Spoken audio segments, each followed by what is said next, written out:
stop and listen to me. This is not just another day. What you just walked out of was not a coincidence. It was a consuming fire designed to purify, not destroy. I was there in every crackling flame that surrounded your faith, testing if your roots went deep enough to withstand the heat of pressure and the blaze of adversity. Child, I watched you stagger through moments where the smoke was so thick you couldn't see the way forward, where the only thing you had left was my name whispered through trembling lips. And I heard every whisper. You kept going. When it scorched your peace and singed your hope, you kept standing even when the ground beneath you melted. That fire wasn't meant to burn your life down, it was meant to burn off everything that could not go with you into the next chapter. And now, I say to you with urgency and love, the flames have died down because the assignment of the fire is complete. What you feared would consume you has now refined you. You are stronger than before. Your spirit carries a scent of heaven's authority now. The enemy hoped that fire would leave you ashes, but I raised you into gold. Do not keep reliving what is already over. It's time to rise from the ruins. Open your spirit today, because I'm pouring fresh oil where the fire once raged. You were not forsaken, you were forged. The fire didn't kill you, it crowned you. This is not just the end of heat, it's the start of holy empowerment. You didn't cry out loud, but I heard the heaviness in every silent step. The world didn't see the cost, but I did. Your burden wasn't just a season, it became part of your breath, part of your daily movement, and yet you kept walking. You rose each day like a warrior disguised as a weary soul, carrying emotional wounds like invisible chains, and I took note of every footstep. Child, I watched you wrestle with thoughts you didn't share, with doubts you couldn't voice, and with weight you thought was yours alone to carry. But I want you to hear me now with urgency. There wasn't a single step I didn't record in my heavenly scroll. Every pace you pushed forward under pressure was worship to me. I saw when you wanted to give up but chose instead to trust me in secret. The burden was a test not of how loud you could shout, but how deeply you could trust in the quiet. And you passed. You passed without applause, without validation, without crowds cheering you on. I will reward that kind of faith because it wasn't performance, it was perseverance. I'm lifting the weight off now. Let this moment mark the release. The load is no longer yours to carry. I've assigned my angels to where your soul has struggled. What broke your back will break your future. Open up your heart today, this is your sacred release. The weight that followed you into this season is not allowed to follow you out of it. The reason it felt so intense, so relentless, so personal is because it wasn't merely a hardship. It was a holy transformation. This wasn't about getting through the day, child. This was about what was being built in you with every hour that passed. You weren't just surviving difficult circumstances, you were being shaped in them. I wasn't just watching your pain. I was allowing it to become the furnace that turned your soft faith into steel. This was never just about whether you would endure, it was about who you would become once the dust settled. You see, I don't waste tests. I don't let you walk through shadows for nothing. Every tear, every sleepless night, every anxious breath was a piece of the construction plan. I was crafting something eternal while you thought you were just trying to breathe. And now, I say this with all urgency, look again. Look at who you've become. You don't respond like you used to. You don't doubt like you did before. Your steps are firmer. Your prayers have fire. Your worship has weight. You have become the very thing the enemy tried to destroy, unstoppable. This test wasn't punishment, it was preparation. And you passed because you allowed the breaking to become building. Do not underestimate what just took place inside you. You are not who you were before this test began. You've crossed over into a new realm of spiritual maturity. And now that you've passed, I am releasing the next level of purpose. You are ready for what's coming because I used what was hard to make you holy. I let the thunder shake your calm, and the winds scream around your peace, not to frighten you but to expose the might of your faith beneath it all. You see, I never doubted you, but I had to allow you to discover that the roar within you could rival the rage outside you. The storm wasn't meant to drown you. It was meant to reveal the power I planted in you long ago. When the world felt like it was collapsing, and the skies refused to show you light, your spirit, though trembling, didn't collapse. You stayed standing, even while the wind tried to push you into silence. And every time fear said, "Be quiet," your spirit whispered my name louder. That whisper was your roar. You didn't always shout, but your trust became thunder in the heavens. That roar wasn't noise, it was resistance. You resisted hopelessness, despair, and spiritual retreat when everything around you screamed surrender. That was your true victory. You didn't need to outrun the storm, child. I was showing you that your voice in the middle of chaos could bring calm to your atmosphere. While you waited for me to still the winds, I was waiting for you to rise in the storm. Your roar was faith clothed in fire, defying the noise with quiet, unshakable belief. That's what moved heaven. That's what shook the enemy. You see, storms don't test weak hearts, they challenge hearts I've already strengthened. You didn't even realize that your foundation had become immovable, not because you had no fear, but because you refused to be led by it. And now, as the last cloud dissolves and the wind finally dies down, I need you to understand something vital. This wasn't a weather event, it was a spiritual confirmation. You're no longer who you were when the first raindrop fell. You are the one who stood when others ran for cover. You are the one who praised in the middle of the flood. You are the one who didn't let go when lightning cracked above your head. And for that, I mark you as one who carries the sound of revival. Not because you preached, but because you persevered. The roar you found in the middle of that storm wasn't borrowed, it was born. And I will now use it to shake the very places that once tried to silence you. This is why I allowed the storm. This is why I let the roar echo. Not to destroy you, but to awaken you to the authority you forgot you had. And now walk forward with the certainty that if a storm couldn't stop you, nothing ahead can either. The pressure came from every side, like hands tightening around your resolve, trying to make you bend until you shattered, but you didn't. You didn't collapse under what was designed to cripple you.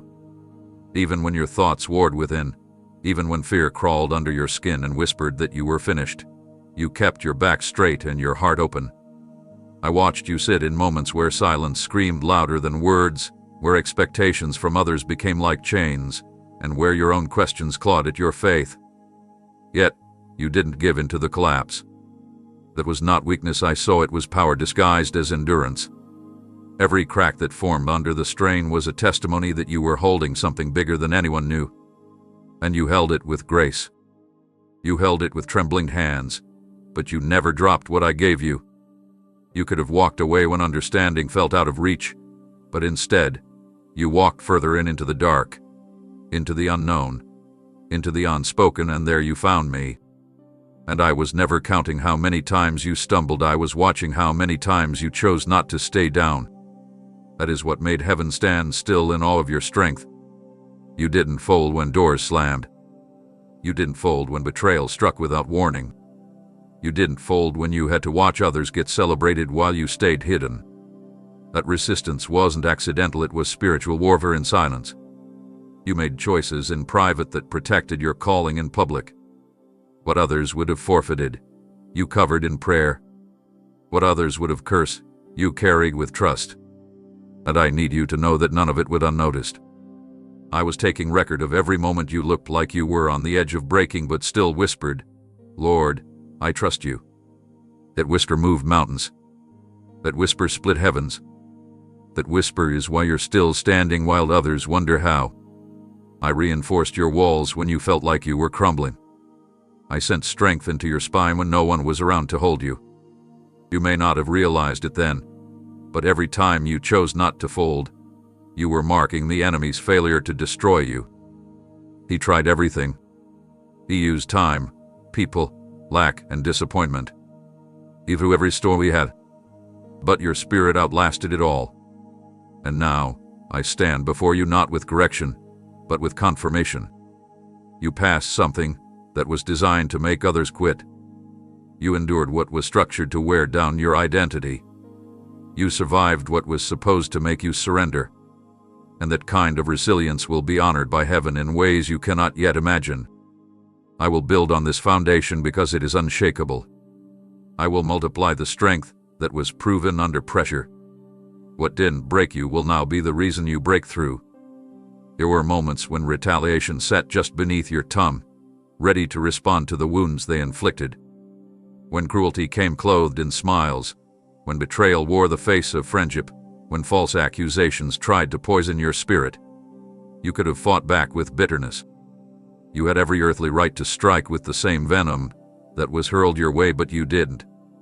You restrained the desire for revenge and allowed mercy to stand in its place.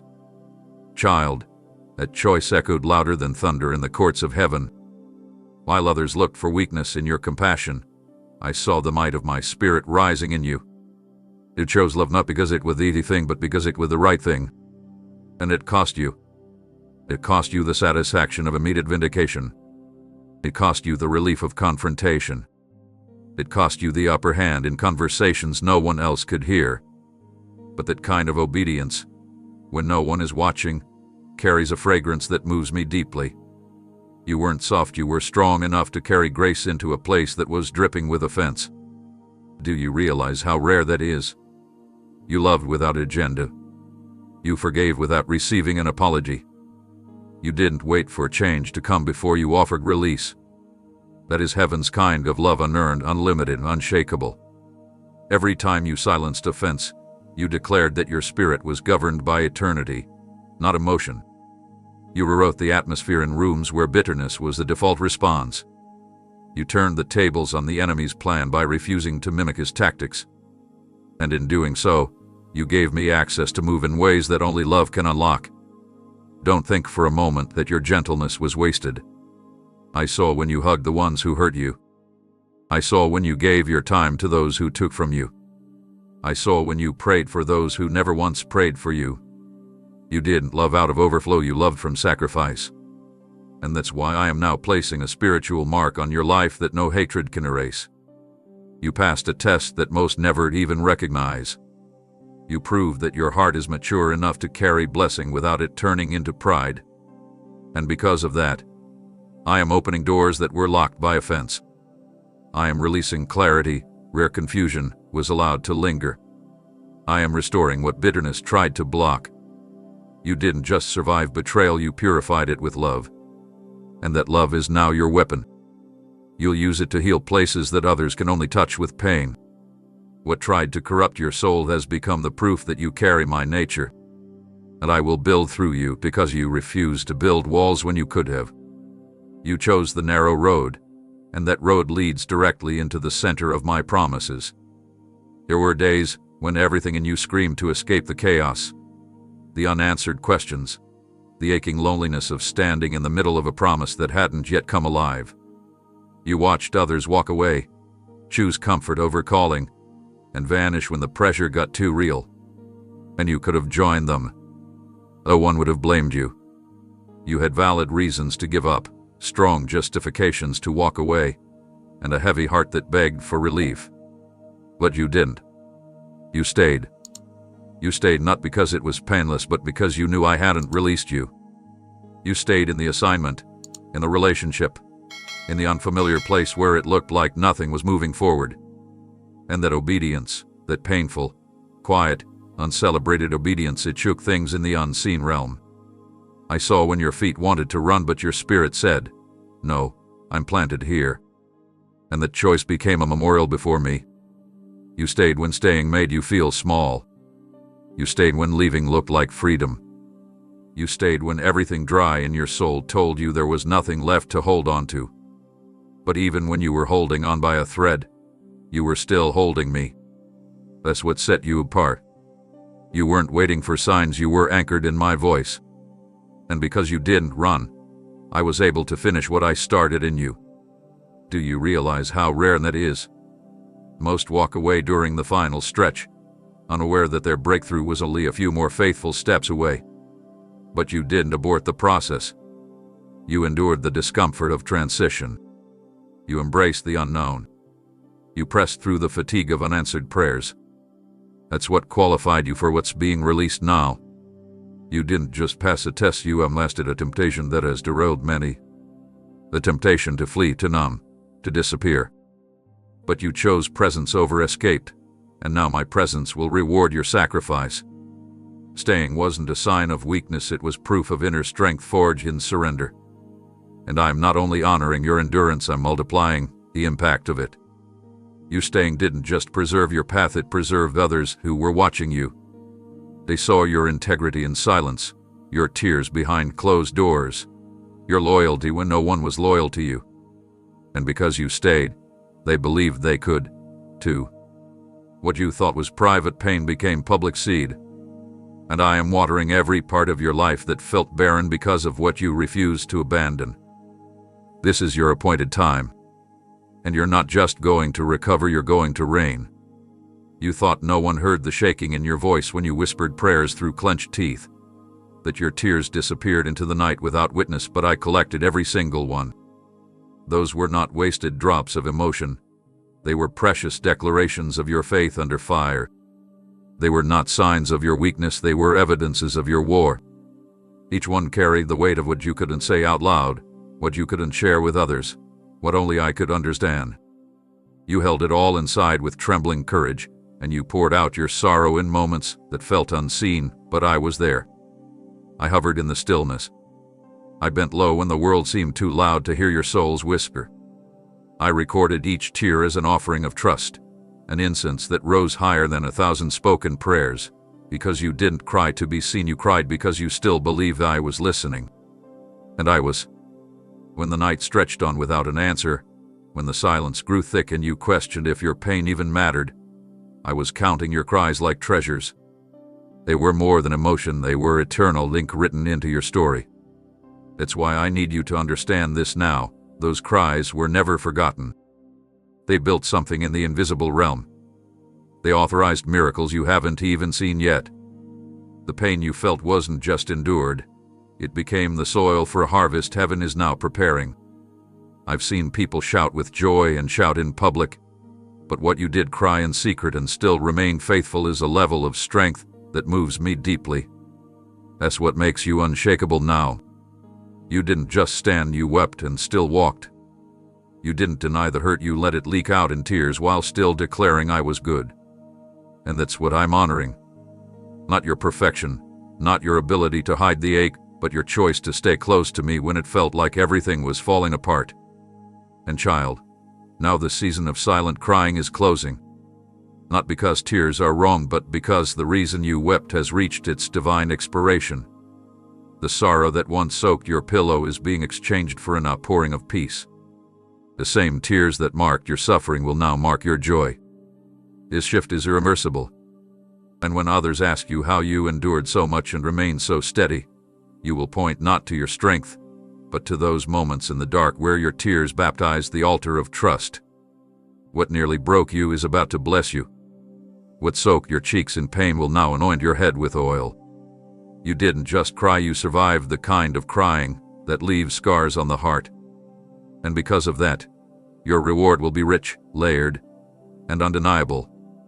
Heaven remembers what earth ignores, and your tears are the evidence that you've passed through the fire with a spirit that stayed soft. Now, I am breathing over every area where sorrow once ruled, and life full, overflowing life is about to erupt where tears once fell. And no one saw the depth of your struggle because you never made it a spectacle. You didn't cry out for validation or parade your pain before the world. You wore your suffering like invisible armor, moving through your days with quiet strength while the storm churned violently inside.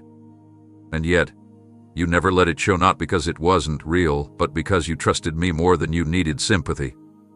That kind of silent warfare is something I never overlook. While others measured your life from the outside, judging what they could see, I measured it by the unseen weight you carried in the secret place. You walked into rooms with a smile even when your spirit was aching. You helped others while your own hands trembled. You gave when you needed. You encouraged when you were breaking. And no one could have known what it truly cost you. But I knew. And that's why I now declare this to you with urgency. You passed a test no one even knew you were taking. The world didn't clap because they didn't see it. But heaven stood to its feet because I don't need a spotlight to celebrate your faithfulness. You walked through fire wrapped in silence. You chose trust without evidence. You stood on promises that hadn't bloomed yet. That's what qualifies you for this next release.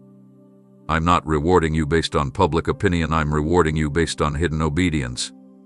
While others assumed your peace meant comfort, I saw it as discipline. While they assumed your strength meant ease, I saw it as the residue of perseverance.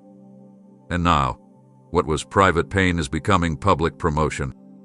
Not because you need recognition, but because I want to put on display what perseverance looks like when it's fueled by love for me. I will use your endurance to inspire others who think they're unseen. I will lift your life as a banner that says, God is watching even when no one else is. You're walking into a season where the fruit will speak for the fight, where results will reveal what you never needed to explain. You passed in silence, and now I'm about to reward you in ways that cannot be ignored. Because you trusted me with your unseen suffering, I now trust you with influence that cannot be shaken. Let them wonder how. Let them ask why. The answer is simple. You endured what they didn't even know existed. And I was with you every step of the way. There are victories no one will ever applaud you for because they didn't witness them.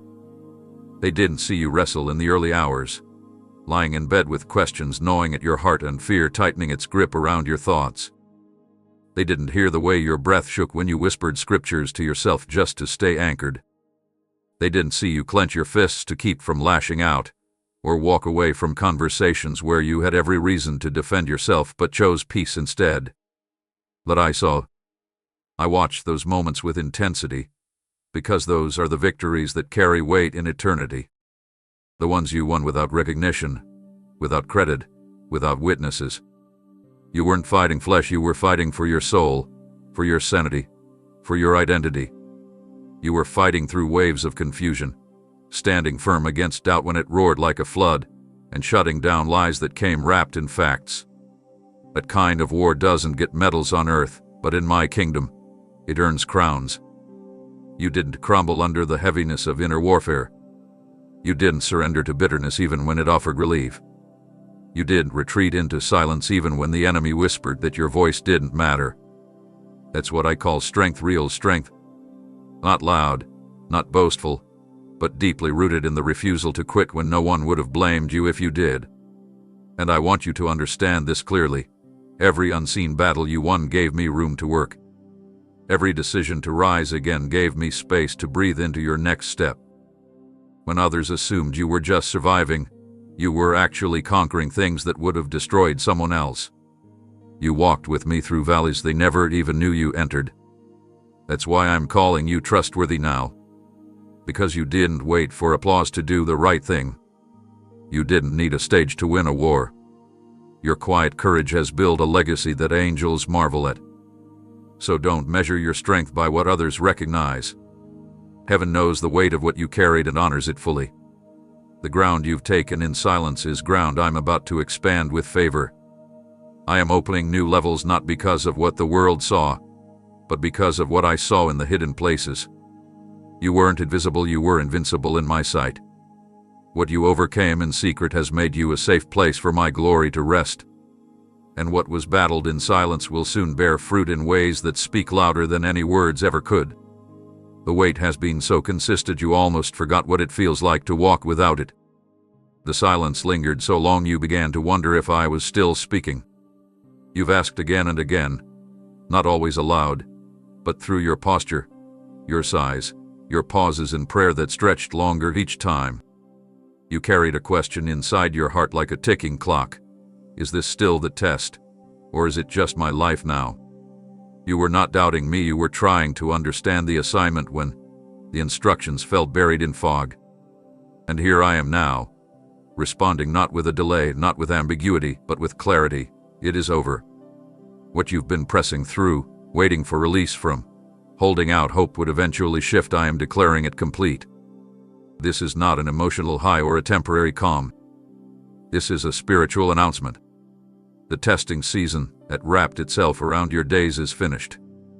The tension you learned to live with will not follow you into your next steps. I watched how you navigated it, stumbling at times, sure, but still moving forward, still choosing me, still lifting your eyes when gravity pulled them down. And I need you to know this moment isn't random. You've reached the end of what was refining you.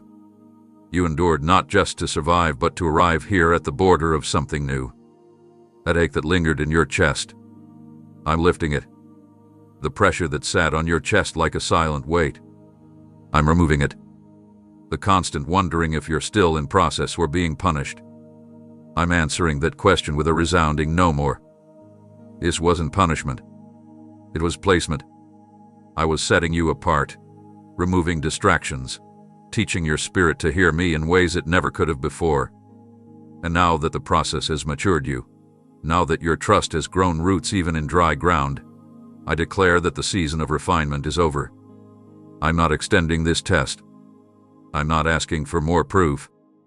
I've seen enough. You've given me your perseverance. You surrendered when it didn't make sense. You've laid down control over and over again. That's what brought you here. And now that it's over, I need you to stop living like you're still being examined. Don't drag old questions into this new space. Don't let doubt speak louder than my confirmation. It's over, child, not just because time passed, but because purpose was completed. I am the one who starts and finishes the work, and I am declaring this portion of your journey sealed. You're no longer being tested, you're being trusted. The next page is already turning, and you don't have to qualify for it. You already did. You already passed. Now breathe. You don't have to brace yourself anymore. You don't have to wait for the next blow. What's ahead isn't another battle, it's the beginning of the reward. Walk like it's over because it is. I didn't bring you this far to leave the outcome in question. I didn't watch you endure the stretching, the silence, the inner wrestling just to hand you uncertainty at the finish line. The test wasn't meant to torment, it was meant to reveal what was already within you, what I placed there long before the fire ever touched your path. And now that the final moment has arrived, I need you to hear this clearly. The outcome is not vague, delayed, or dependent on outside approval. It is settled, is decided, is fully in your favor. Every decision you made to walk with integrity when compromise looked easier documented. Every time you chose to serve without recognition counted.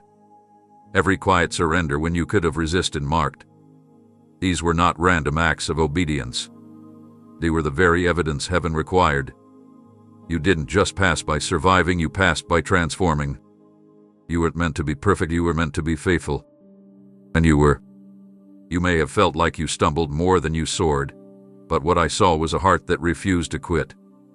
You were tempted, stretched, misunderstood, even ignored, but you kept walking. That's what I honored. And now, as judge, as father, as king, I announce the result, approved, cleared, favored. The verdict of this test is not based on public opinion, not determined by how others measured your journey. It is based solely on my view, my grace, and your surrendered perseverance. You are not coming out of this test the same way you went in. You are stepping out with an authority that can only come from endurance. I am giving you access to things that were once hidden because now I know your heart won't misuse what I'm about to release. Favor is resting on your name not because you asked for it but because you endured what most would have walked away from. I've reserved blessings specifically for this moment, the kind that only unlock after testing concludes. And I tell you this with urgency. Don't shrink back. Don't second-guess your worthiness. Don't let old lies talk you out of this new freedom. The test is over, and I have already signed the results with my blood and my promise. Walk like the battle is finished. Think like the outcome has shifted. Speak like the chains are gone. Because they are. This chapter doesn't close with question marks, it ends with triumph. Now lift your head, my child. The test is done. Your new assignment begins. The applause didn't come, and the spotlight never turned your way. The rewards others chased never landed at your feet, and you've watched people run ahead with less weight, fewer wounds, and louder cheers. You questioned if you missed something, if maybe you weren't loud enough, fast enough, seen enough. But child, you were never running their race. I didn't call you to perform for crowds or build altars of validation out of popularity. I called you to walk with me when no one noticed, to follow my voice when it didn't make sense, to keep your feet on narrow paths when broader ones seemed easier. And that's exactly what you've done. I measure victory differently than the world. They count followers, I count footsteps of faith. They award visibility, I reward obedience. And by heaven's standard, you didn't just pass, you conquered. You chose my will over your comfort. You didn't compromise for applause. You refused to dilute the truth to be liked. You kept me first, even when the cost was isolation. I watched you decline what would have elevated your image but jeopardized your integrity. I saw you serve without cameras, love without credit, build without boasting. That's the kind of faith that makes demons tremble and angels rise to attention. You weren't overlooked, you were preserved. I hid you, not because you were unworthy, but because I was protecting something precious. Your hidden seasons were sacred, not wasted. And now, I need you to understand the truth the enemy doesn't want you to grasp. You've already won. Not because the world gave you a crown, but because I've placed one on your spirit. Not because you proved yourself to others, but because you remained true to me when no one else was looking. That is victory in its highest form. You didn't chase status, you pursued surrender. And now, everything that was built in secret is about to be honored in the open. I'm preparing moments where those who dismissed you will have no choice but to acknowledge the weight of my glory on your life. But don't let their opinion define your worth now. Remember, you already won before they ever noticed. The prize isn't recognition. The prize is me, my presence, my affirmation, my peace. And that, child, is something no platform can give and no person can take away. So lift your eyes not to people, but to promise. You didn't win by being first, you won by being faithful. This journey you walked, with its rough edges and aching turns, was never aimless. Each moment of confusion, each season where answers were withheld, every time you stood at the threshold of breakthrough only to be met with more waiting, it was all building toward this moment. And I want you to know that heaven's court is not in deliberation. The final word has already been spoken. Across the pages of your process, I've written one word that cannot be erased: proved. This isn't a stamp earned by perfection or by performance. It wasn't granted because you always felt strong, or because you never questioned me. No, this approval was sealed the moment you chose to keep showing up with a surrendered heart when quitting whispered through your exhaustion. It was signed when you stood on promises that hadn't come to pass yet and still called me faithful. I didn't need you to be flawless. I needed you to be willing. And you were. Your yes to me when everything said no was all the proof I required. This approval is not just a pat on the back, it's a divine authorization. It means doors that resisted you before will now open without force. It means territory that once seemed guarded is now yours to occupy. It means assignments that waited for the right heart are now being handed into your care. You may not see it yet, but what was being tested was not just your endurance, it was your readiness to carry more than you imagined. And now, with full authority, I say, you are ready. You are not disqualified by your moments of fear. You are not disqualified by the times you wept. You are not disqualified by the way others judged your journey. My approval overrides every human opinion, every internal doubt, every enemy accusation. I have written it in fire. I have carved it into the timeline of your destiny. And what I approve it, no man can revoke. You don't need to strive for acceptance anymore, you already have it in the highest place. So now, walk as one who's been confirmed by the King. Move forward with the confidence that this trial didn't define you, it revealed you. And I am proud of who stood up from the ashes. This is your turning point, not because it looks different yet, but because in heaven's record, the test is marked complete. Approved, beloved, fully, eternally, irrevocably approved. Even in the moments when the heat felt unbearable and the shadows of doubt danced at your feet, I never stepped away. You thought the silence meant distance. You mistook the lack of relief as absence. But child, I was closer in those scorching hours than I ever was in the calm. You couldn't see me, because your eyes were fogged with pain. You couldn't hear me, because the noise of your fear was louder than my whisper. But still, I stayed. I moved with you step by step through every burning moment, matching your breath, shielding your spirit, and speaking life over your soul when the flames reached higher. It wasn't that I stood outside the fire and watched, it was that I entered it with you. I allowed the heat not to hurt you, but to burn away what couldn't go forward with you. I held back what you thought you needed to show you what would truly sustain you.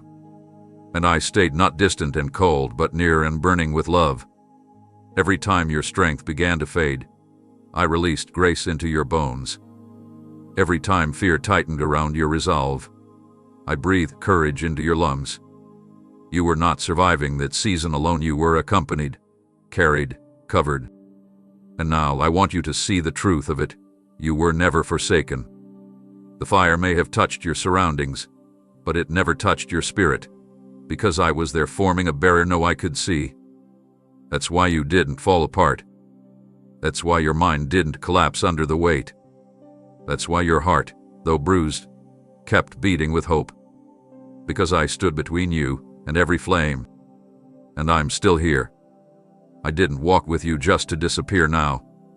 I didn't rescue you just to leave you wondering what's next. The fire has ended, but my presence remains. Not because you earn it, but because you belong to me. And just as I was with you in the heat, I will now be with you in the healing. Together we will walk out of the furnace, unbound, untouched, and forever changed. You are not a survivor, you are a witness of divine companionship. What tried to burn you only revealed that you were never walking alone. There were moments when it seemed like heaven had gone quiet, like your name had been lost in a sea of prayers, like I had turned my face away while others walked into blessings you were still waiting for.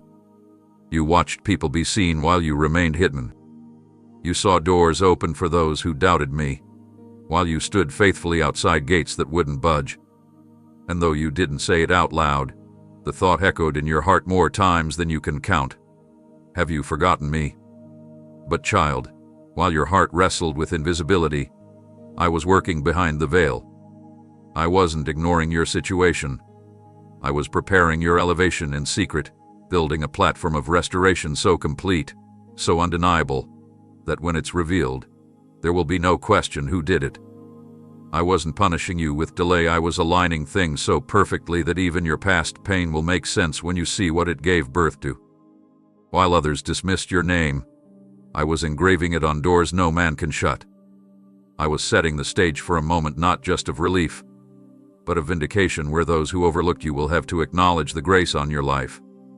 Not because you demand it, not because you chase validation, but because my justice demands it. You didn't need to shout. You didn't need to defend yourself.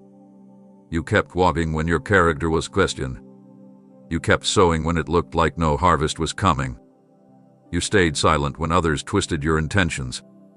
And now, I'm answering with more than words, I'm answering with elevation.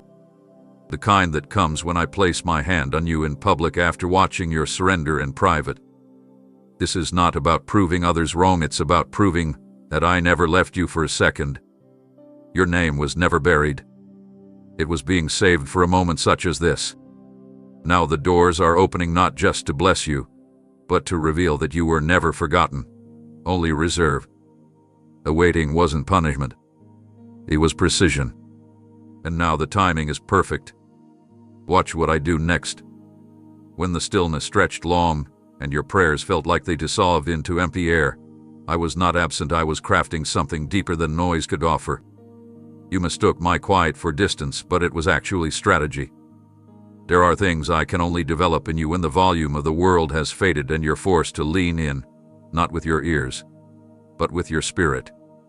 I know the silence made you question everything, your worth, your direction, even my nearness. But child, while you wrestled in the dark, I was shaping the foundation for your next chapter.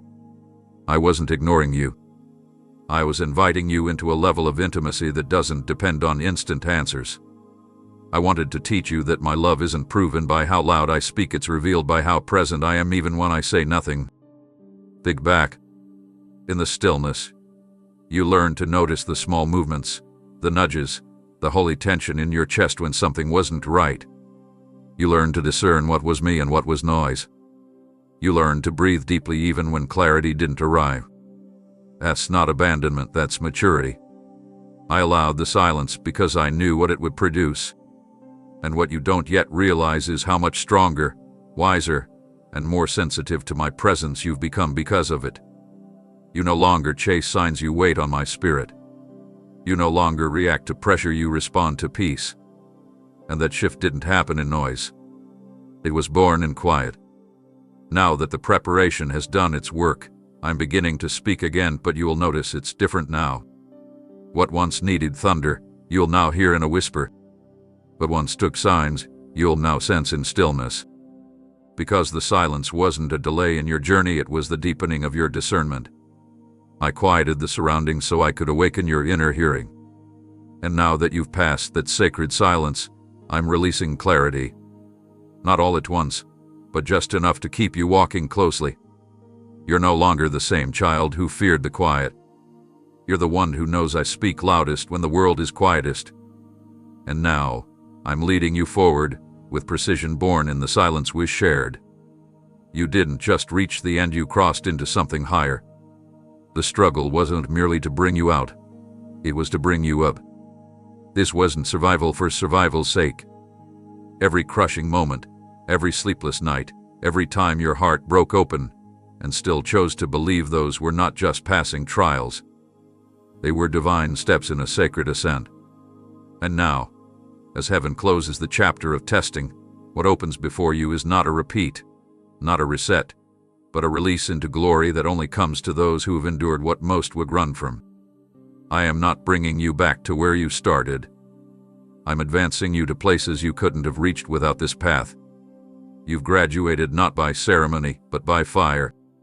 You wear the proof in your endurance, in your refined faith, in the way you now carry my presence not as theory, but as truth carved into your core.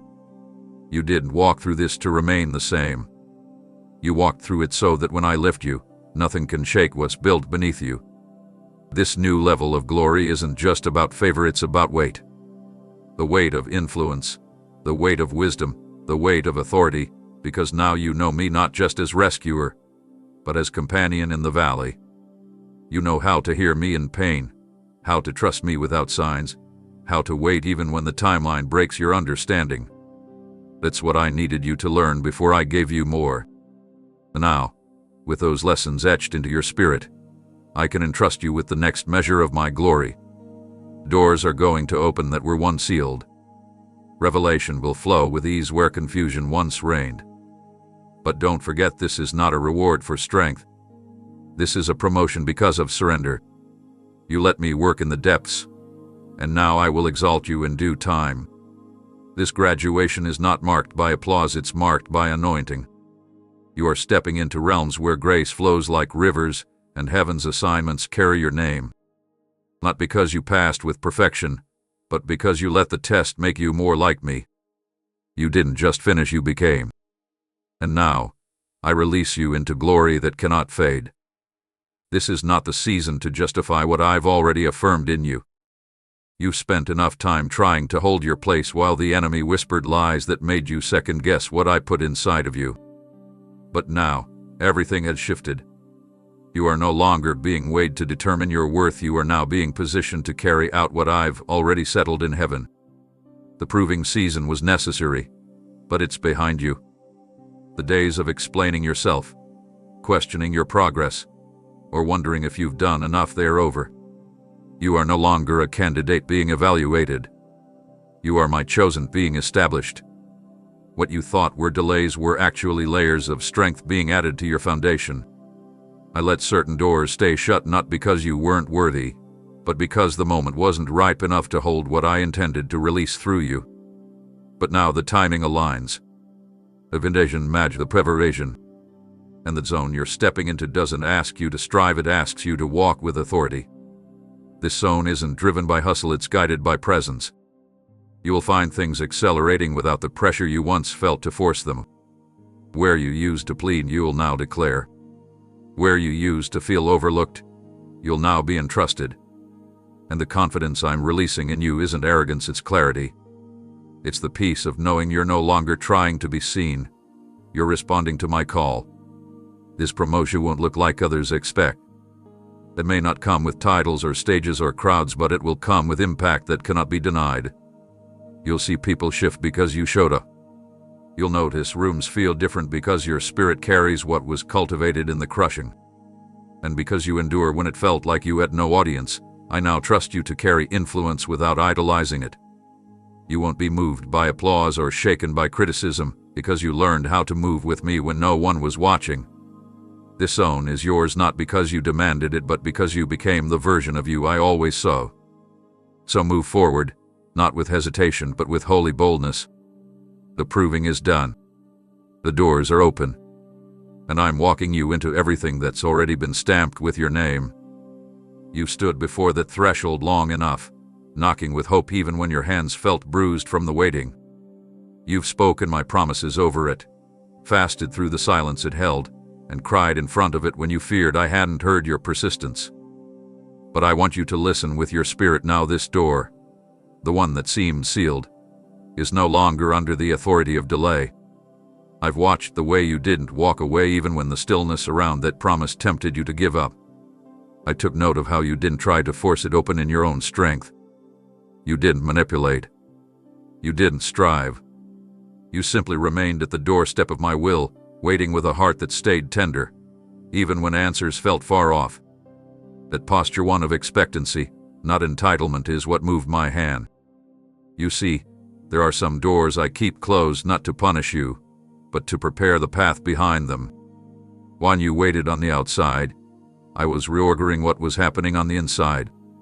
I was aligning people, moments, outcomes, things you had no awareness of, so that when this door swings open, what you walk into will not only fit your calling, it will stretch your capacity to receive.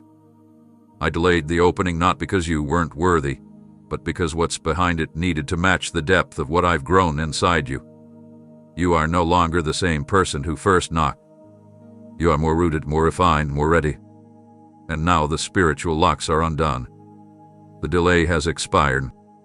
The resistance hath been removed. The angels I've assigned are swinging it wide, and nothing from hell can stop it. This door is not just opportunity, it is confirmation. You were right to wait here. You were right to keep knocking. You were right to believe even when your surroundings mocked your hope. And now, what once resisted will respond. What was blocked will break open. Not with noise or force, but with divine ease. You will not have to push it in my favor, is pulling it toward you. So step forward. The hallway of waiting has come to its final step. The door is open, and on the other side is the fulfillment of everything I whispered in the dark.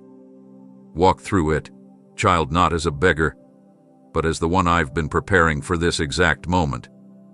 What stood in your way wasn't just a delay, it was a divine lock I kept in place while you were still becoming. There were things behind that door that would have overwhelmed you if I opened it too soon. There were assignments attached to it that require not just your willingness, but your maturity. And now, having watched you submit even when it was painful, trust me even when I was quiet, and worship even when it felt like your hands were empty, I declare the lock, remove it. Not jiggled loose. Not cracked open. Removed. No more resistance. No more waiting for the right approval from others. No more pacing the floor of hope wondering when it will be your turn. The turning point is now. The lock that once kept you out is not simply undone, it is gone entirely. You won't have to return and knock again. You won't have to revisit this moment later. This is not temporary access. This is full entrance. What I open, no one can shut, not critics, not systems, not insecurity, not delay, not fear. And this isn't just about opportunity, it's about timing. I open doors in my perfect time, and when I do, no hand on earth or scheme in hell can undo what I've activated. You're not walking into something fragile, you're entering something fortified by my word and sealed with my authority. The lock didn't represent denial, it represented divine timing. Now that timing has arrived, you'll step into this next season without carrying the residue of striving.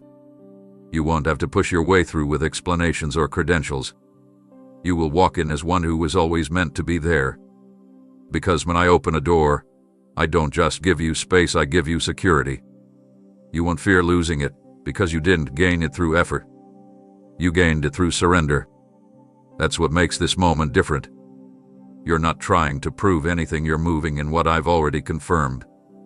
And the reason no man can close it now is because no man was involved in opening it. I removed the lock, I cleared the path, and I'm the one holding it open. So don't hesitate at the threshold. Don't delay with second guesses. Don't wonder if you're worthy. The door didn't open because of your perfection, it opened because of your perseverance. Now step forward, and don't look back. What's behind you has nothing left to say. What's ahead of you is my voice calling you deeper into everything I've promised. The season of waiting wasn't punishment, it was precision. I wasn't withholding from you to break your spirit. I was refining the vessel so that what I pour into you would not be wasted. You saw the delay as silence, but I saw it as safeguarding. I could have released it earlier, but it would have meant a version of you that was still growing through the fire, still learning how to hold the weight of what you were asking me for. I never said no, I said not yet. Not because you were unworthy, but because the promise is too sacred to hand over prematurely.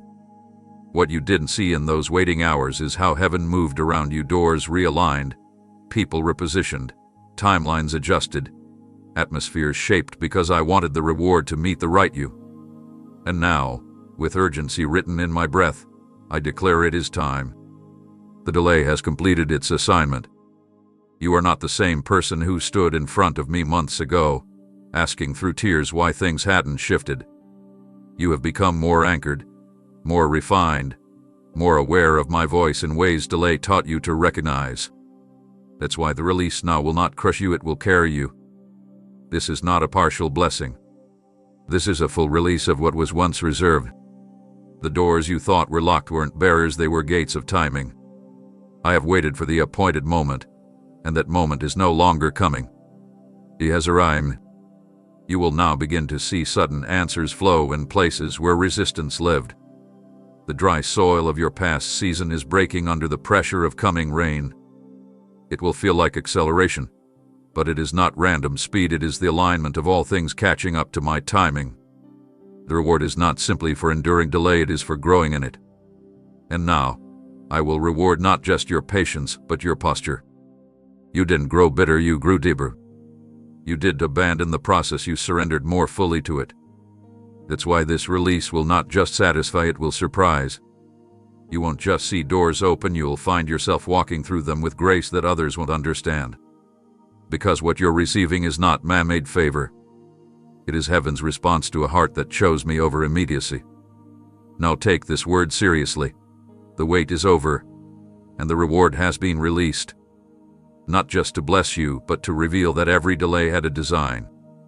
And the design was always to bring you to this exact moment ready, faithful, and able to carry what I've placed in your hands. The chapter you just walked out of wasn't only meant to be survived, it was meant to be shared. You didn't go through all of that just to quietly move on and forget what it shaped inside you. No, this isn't merely closure. It's commissioning. What once brought you to your knees in desperate prayer will soon become the very story you'll declare with holy fire. Because every step you took through the valley of confusion, every battle you faced in silence, every night you endured with trembling faith and wet pillows, it all built a testimony that no demon in hell can erase. I wasn't just walking with you through hardship, I was authoring something greater. Your life is becoming a message. Not polished and perfect, but raw and real, carrying the authority of someone who didn't just read about the furnace, but stood in it and came out carrying my glory. A crush others didn't take you out, it calmed you. What should have broken you became the ground where boldness now grows. And child, I'm going to use it all. Not just the moments where you shined, but the moments where you stumbled and still crawled toward me anyway. Because it was never about perfection, it was always about pursuit. And now, I am placing a holy mantle upon you to speak from the places you once wept in. Not for fame, not for admiration, but because someone needs to know they're not alone. Someone is waiting for your voice to echo what their heart is feeling. And your story, flawed, beautiful, and completely redeemed, is the tool I will use to pull others out. I've anointed your pain with purpose. I've soaked your journey in oil that only increases under pressure. And now I'm calling you to testify. Speak of the nights I held you. Speak of the prayers I answered in silence. Speak of the moments you had nothing but still gave me everything. Don't water it down. Don't apologize for it. Don't think you need to clean it up to make it acceptable. Your honesty carries weight in the spirit realm. Your journey has been sealed with power. And what began as a test is now a declaration of my faithfulness. This isn't just your survival story, it's your assignment. Walk boldly in it, for I have turned your ashes into oil, your breakdown into breakthrough, and your wounds into weapons of light. The testimony begins now. Let it speak. Let it set captives free. Let it shine through your eyes, your words, your very breath.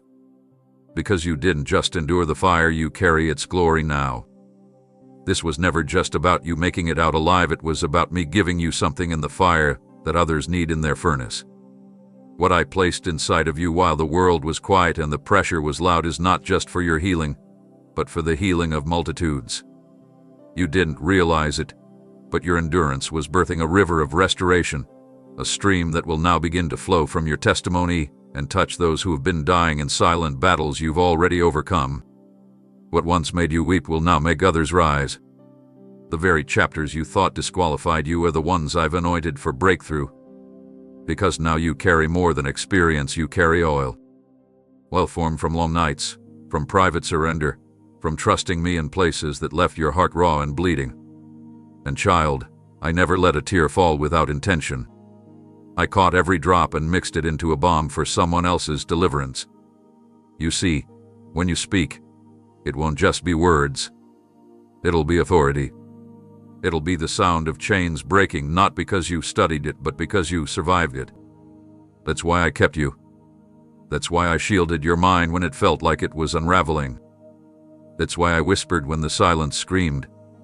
Because I wasn't just healing you, I was preparing you to become a vessel of healing. And now, what once seemed like pain with no purpose will bloom into power with no limitation. I will send people your way who don't need a sermon, they need your scars. Not the polished version, not the edited script, but the real, raw truth of what I did when all hope looked lost. You'll speak, and something in their soul will recognize the sound of freedom. Not because you've arrived at perfection, but because you've walked out of captivity. And your story, infused with my presence, will open up places in others they've kept locked for years. You'll see it in their eyes, light returning. You'll watch as your words become a ladder for them to climb out. You'll see healing that you never knew could happen in a moment because you were willing to be used. So don't hide what you've been through. Don't be silent about what nearly destroyed you. Speak it. Release it. Declare it. Because you are not just the one I rescued, you are the one I've appointed to carry rescue to others. And every time you speak of how I brought you through, heaven will echo in the hearts of those still waiting for their miracle. The healing will not start with a platform, it will start with your obedience. And from that simple, brave yes, I will pour out rivers of mercy that touch lives you never even imagined. You are the evidence that I still save. Now let the world hear it. Every battle you endured, every mountain you climbed while trembling, every shadow you walked through with only a flicker of hope in your spirit, it was not wasted. It was not just about your deliverance. I was building a blueprint through your obedience. Others are going to rise, not because of what you preach, but because of what you've lived. They are going to find courage in your scars, direction in your story, and healing in your honesty. What once felt like a burden too heavy to bear is now becoming the bridge for others to cross into freedom. You didn't just survive for yourself. You survived so you could carry keys. Keys forged in seasons of pressure. Keys formed from prayers cried through clenched teeth and dry throats. Keys that open up prison doors of fear, shame, addiction, grief, Doubt because you've already walked out of those cells. You're not giving second-hand advice, you're extending first-hand deliverance. And this is how I planned it, child. I knew what you would face, and I also knew that on the other side of your suffering, there would be an army waiting for someone who could say, I've been there, and there's a way out. You won't even need to convince them, your life will speak. They'll watch how you move in peace where there should be panic, how you shine with joy where there was once despair, how you love deeply even after heartbreak tried to shut your heart down. And they'll ask, how? And your answer will open the heavens. Jesus brought me through. And then declaration will shatter chains. It will break spiritual cycles. It will wake up souls that have slept through years of numbness. Your testimony will not be background, it will be a catalyst. You'll lead others out of places they thought were permanent. You'll call light into spaces that have known only shadows. And the power behind it won't come from perfection, it'll come from the fact that you walked through the fire and came out with the flames still in your voice. You are now a vessel through which my victory flows into the lives of the weary. What was your hardest season is now someone else's doorway to freedom. And every time you tell the truth of how you made it through, darkness loses ground. So speak, move, love, and lead, because your journey wasn't just about you. It was a divine rescue mission, and now you're the one holding the torch. There's a shift that's happening now, not around you, but inside you, and it's one I have orchestrated with intention. For too long, you measured your steps as if you were under evaluation, waiting for me to weigh your worth, watching each move like it might tip the scale of your destiny. But I am removing that mindset because the season of testing has served its purpose. You are no longer being refined to see if you are worthy, you are being entrusted because you've already proven faithful. I am handing you assignments, not to see if you will obey, but because I know you will. I'm placing you in rooms not to test your humility, but because you've cultivated it in secret. I'm giving you access to hearts and territories, not as a trial, but as a transfer, because now is the time I pour through you, not just into you. This isn't about checking your character anymore, it's about commissioning your calling. I saw how you carried weight you couldn't talk about. I saw how you kept loving people who didn't know how to love you back. I watched you bless others while feeling completely empty yourself. Those weren't just endurance markers, they were trust markers. Every time you chose integrity over comfort, every time you gave without applause, every time you walked away from what looked good to protect what was holy, I made note of it. You proved, not to me but to yourself, that your faith doesn't depend on outcome, it depends on presence. And now I trust you to represent me in ways that carry eternal impact. I trust your words because you let me shape them in silence. I trust your heart because you surrendered it in brokenness. I trust your leadership because you led yourself with discipline when no one else was watching. What's coming next will require more than gifting, it will require trust. And I've chosen you, not because you've arrived, but because you stayed. You didn't run when it got hard.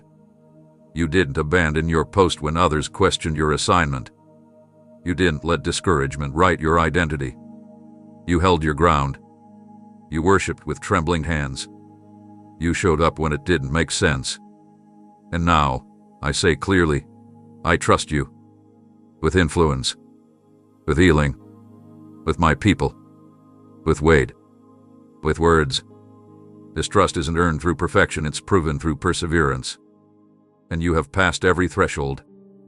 To walk now, not timidly but confidently. You are no longer under observation, you are under assignment.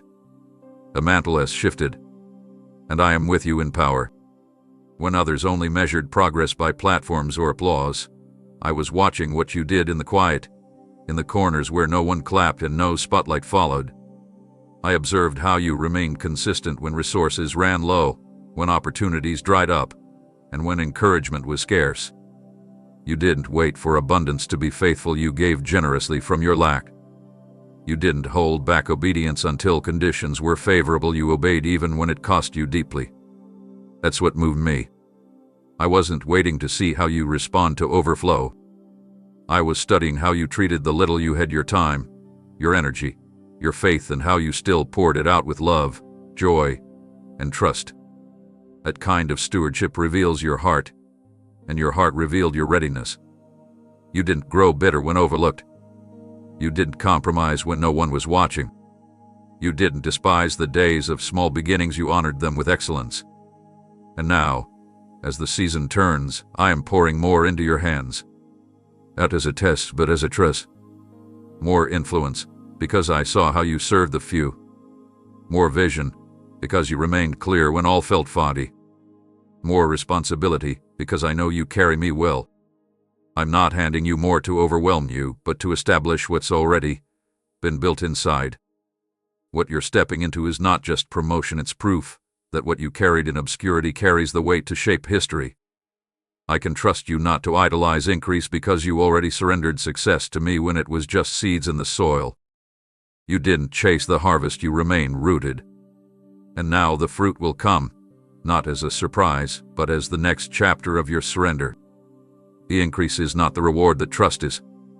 I am multiplying your reach, stretching your capacity, and expanding your influence, not because you've demanded it, but because your character has shown me you can hold it without it holding you. So don't shrink back when more is given. Don't apologize for being elevated. This isn't ego, it's evidence. And where once you had to make the most of little, now I am giving you access to more than enough. Because in the days of less, you showed me you could still lead with faith. Now, in the days of more, you will lead with fire. There were days when all you had in your hands felt too small to matter, just a few words, a quiet prayer, a bare little strength you clung to like a lifeline. Yet you didn't despise it. You didn't bury it. You didn't wait for more to begin pouring out what you already held. You gave when it seemed foolish.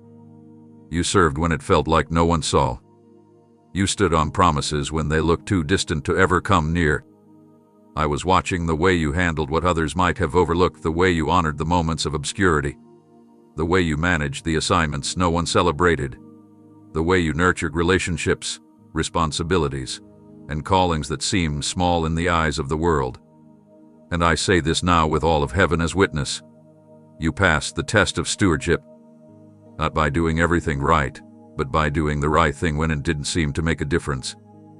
You treated the little like it was sacred because you trusted me, not the scale of what was in front of you.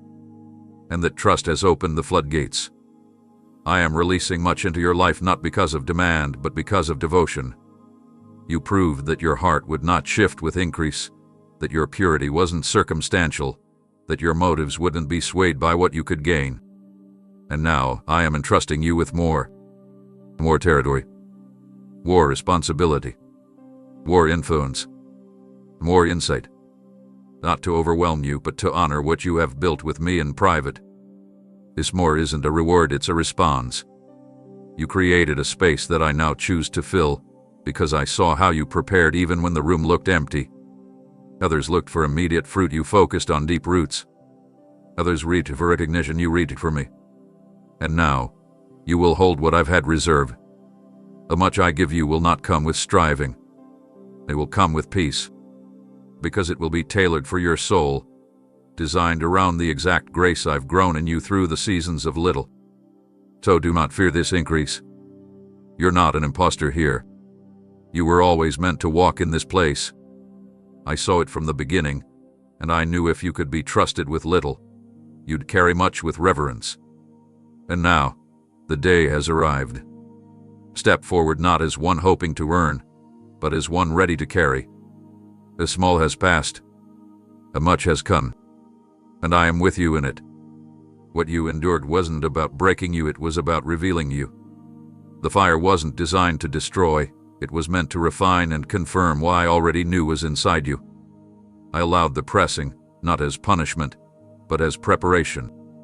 Because the weight of my promises must rest on shoulders that have learned how to carry them with humility and strength.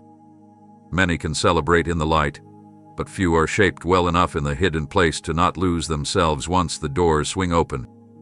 And that's why I pressed you. That's why I watched your responses when you were squeezed, when no one clapped, when things were taken, when misunderstanding clouded your name, when isolation tried to convince you that faithfulness wasn't worth it. And still, you didn't fold. You didn't compromise your heart for applause. You didn't trade your identity for validation. You didn't fight back in the flesh even when injustice rose like a flood. You chose me. Again and again. That choice, repeated in the heat of opposition, became your preparation for the weight of what's coming. Because my promises aren't just gifts, they are assignments. They carry responsibility, spiritual gravity, kingdom consequence. I don't just place them into the hands of the talented, I entrust them to the proven.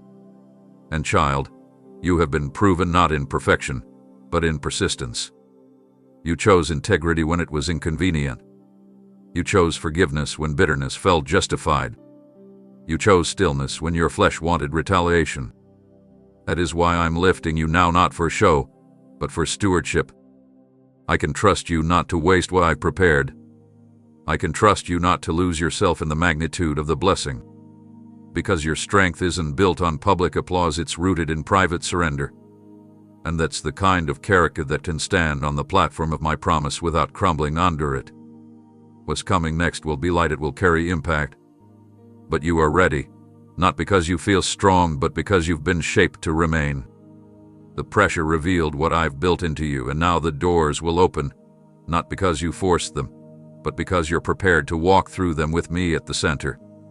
You've come through a landscape of battle, of inner conflict and invisible warfare that sought to wear you down until you forgot who you were. There were days you felt like you were crawling through debris, pieces of dreams, relationships, stability that once felt unshakable. And though your hands bled and your spirit wept, you didn't turn back. You didn't lay down in the ruins. You kept your eyes forward, even when they were full of tears. And now I need you to hear me. What's behind you has no more authority over you. That season, that pain, that loss, that identity forged in hardship, it does not define where you're headed. It was part of the process, but it is not your portion. You don't need to revisit what I've already delivered you from. You don't have to re-examine the ashes to understand your beauty. I've already spoken over it, sealed it, and marked it as complete. You are not bound to repeat what tried to destroy you. The cycle is broken. The curse is lifted. The shadow is gone. And as much as your mind wants to make sense of what happened, I'm telling you now, the clarity will not come by looking over your shoulder, it will come by trusting what's ahead. Looking back might offer familiarity, but it won't offer healing.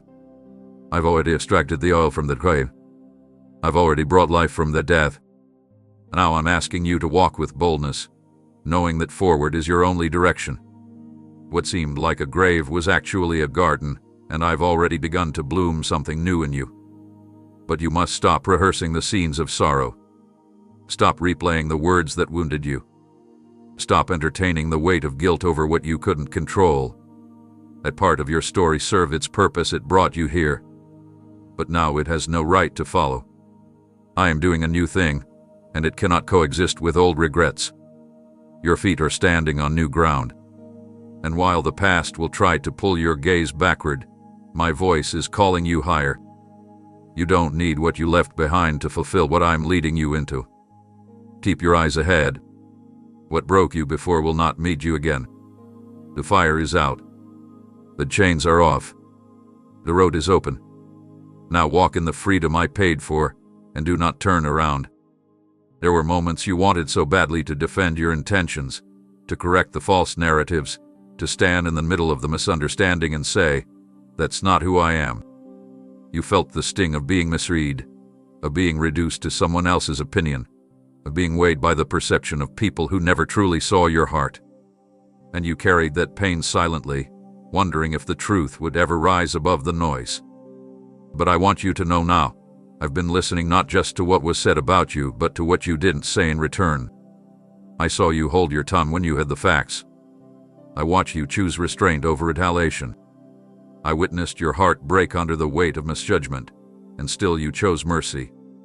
That restraint wasn't weakness, it was worship. It was trust in me over the temptation to justify yourself. And because you stayed silent when your flesh demanded a response, I am now speaking on your behalf. Not just with words, but with results. The fruit of your life will answer what your mouth never had to. I will cause your peace to speak louder than accusations. I will allow your integrity to rise like a banner in the places where your name was dragged through the dust. You will not have to campaign for validation. You will not have to chase affirmation. I am your defense. I am your reputation. I am your voice in rooms where you've never even stepped. You've proven that your loyalty is not to your ego, but to me, and I will honor that with a vindication that leaves no question about who stands with you. This is not about revenge, it's about restoration. I'm not correcting narratives to satisfy your pain. I'm rewriting them to glorify my name. I will make the same minds that misunderstood you marvel at how I move through you. And not because you explained yourself, but because you allowed me to reveal the truth in my timing. I will show them who you are by showing them who I am through you. So rest, beloved. You don't have to explain, prove, or plead. You've done your part by staying planted in grace. Now I will do mine. I will speak for you, and my voice will never be silenced. There were places where your name was dismissed, where your efforts were ignored, and where your presence was tolerated but never truly welcomed. You gave your best and were met with silence. You poured out love and were met with coldness. You stood firm in truth and were met with resistance. And though your heart longed for acknowledgement, you chose to keep walking in humility rather than demand what you deserve. You laid down your right to be praised in favor of protecting your peace. And in those quiet sacrifices, I was watching. I took note of every overlooked offering, every unnoticed act of kindness, every time you stayed silent when false assumptions tried to define you. You didn't retaliate. You didn't match dishonor with disrespect. You stayed rooted in grace, even while dishonor stung like salt on open wounds. And because you didn't lower your standard to match their treatment, I am now lifting you. This is not a subtle shift, it's a divine reversal. The very areas where your value was underestimated are about to become platforms of favor. The same environments that ignored your worth will now have to make room for the weight you carry. I'm not elevating you to boast in your pain, I'm elevating you to show the power of staying honorable even when you were dishonored. What they tried to hide, I will highlight. What they rejected, I will redeem. The stone they cast aside is now becoming a cornerstone. Not through manipulation or strategy, but through my hand alone. And this honor won't just be about titles or recognition. It will be felt in the peace that surrounds you, in the clarity that returns to your path, and in the trust that I now place in your hands. I'm giving you influence that is undeniable. I'm surrounding you with those who see, celebrate, and support what you bring. And it's not because you demanded it, it's because you remained faithful when dishonor tried to rewrite your identity. I will restore your name. I will reposition your voice. I will reintroduce you in places where they once refused to see you. And it will not come from striving, it will come from the favor that follows surrender. You did not chase honor, and that is why it's now chasing you. You honored me in the furnace. Now I will honor you in the open. Every hidden act of obedience, every whispered prayer in the night, every quiet decision to keep walking when no one clapped, none of it has gone unseen. You didn't need a spotlight to prove your sincerity. You didn't serve for praise. You didn't worship for recognition. You gave your best when the room was empty, when the offering was costly, and when there was no one around to say, "Well done." And that is why I am now bringing to light what was sown in the dark. You see, I dwell in the secret place. That is where I meet those who are not looking to impress the world, but are longing to be close to me. And in that place, I form things in you that could only grow in quiet. I watch you pick up assignments no one wanted. I saw you forgive when there was no apology.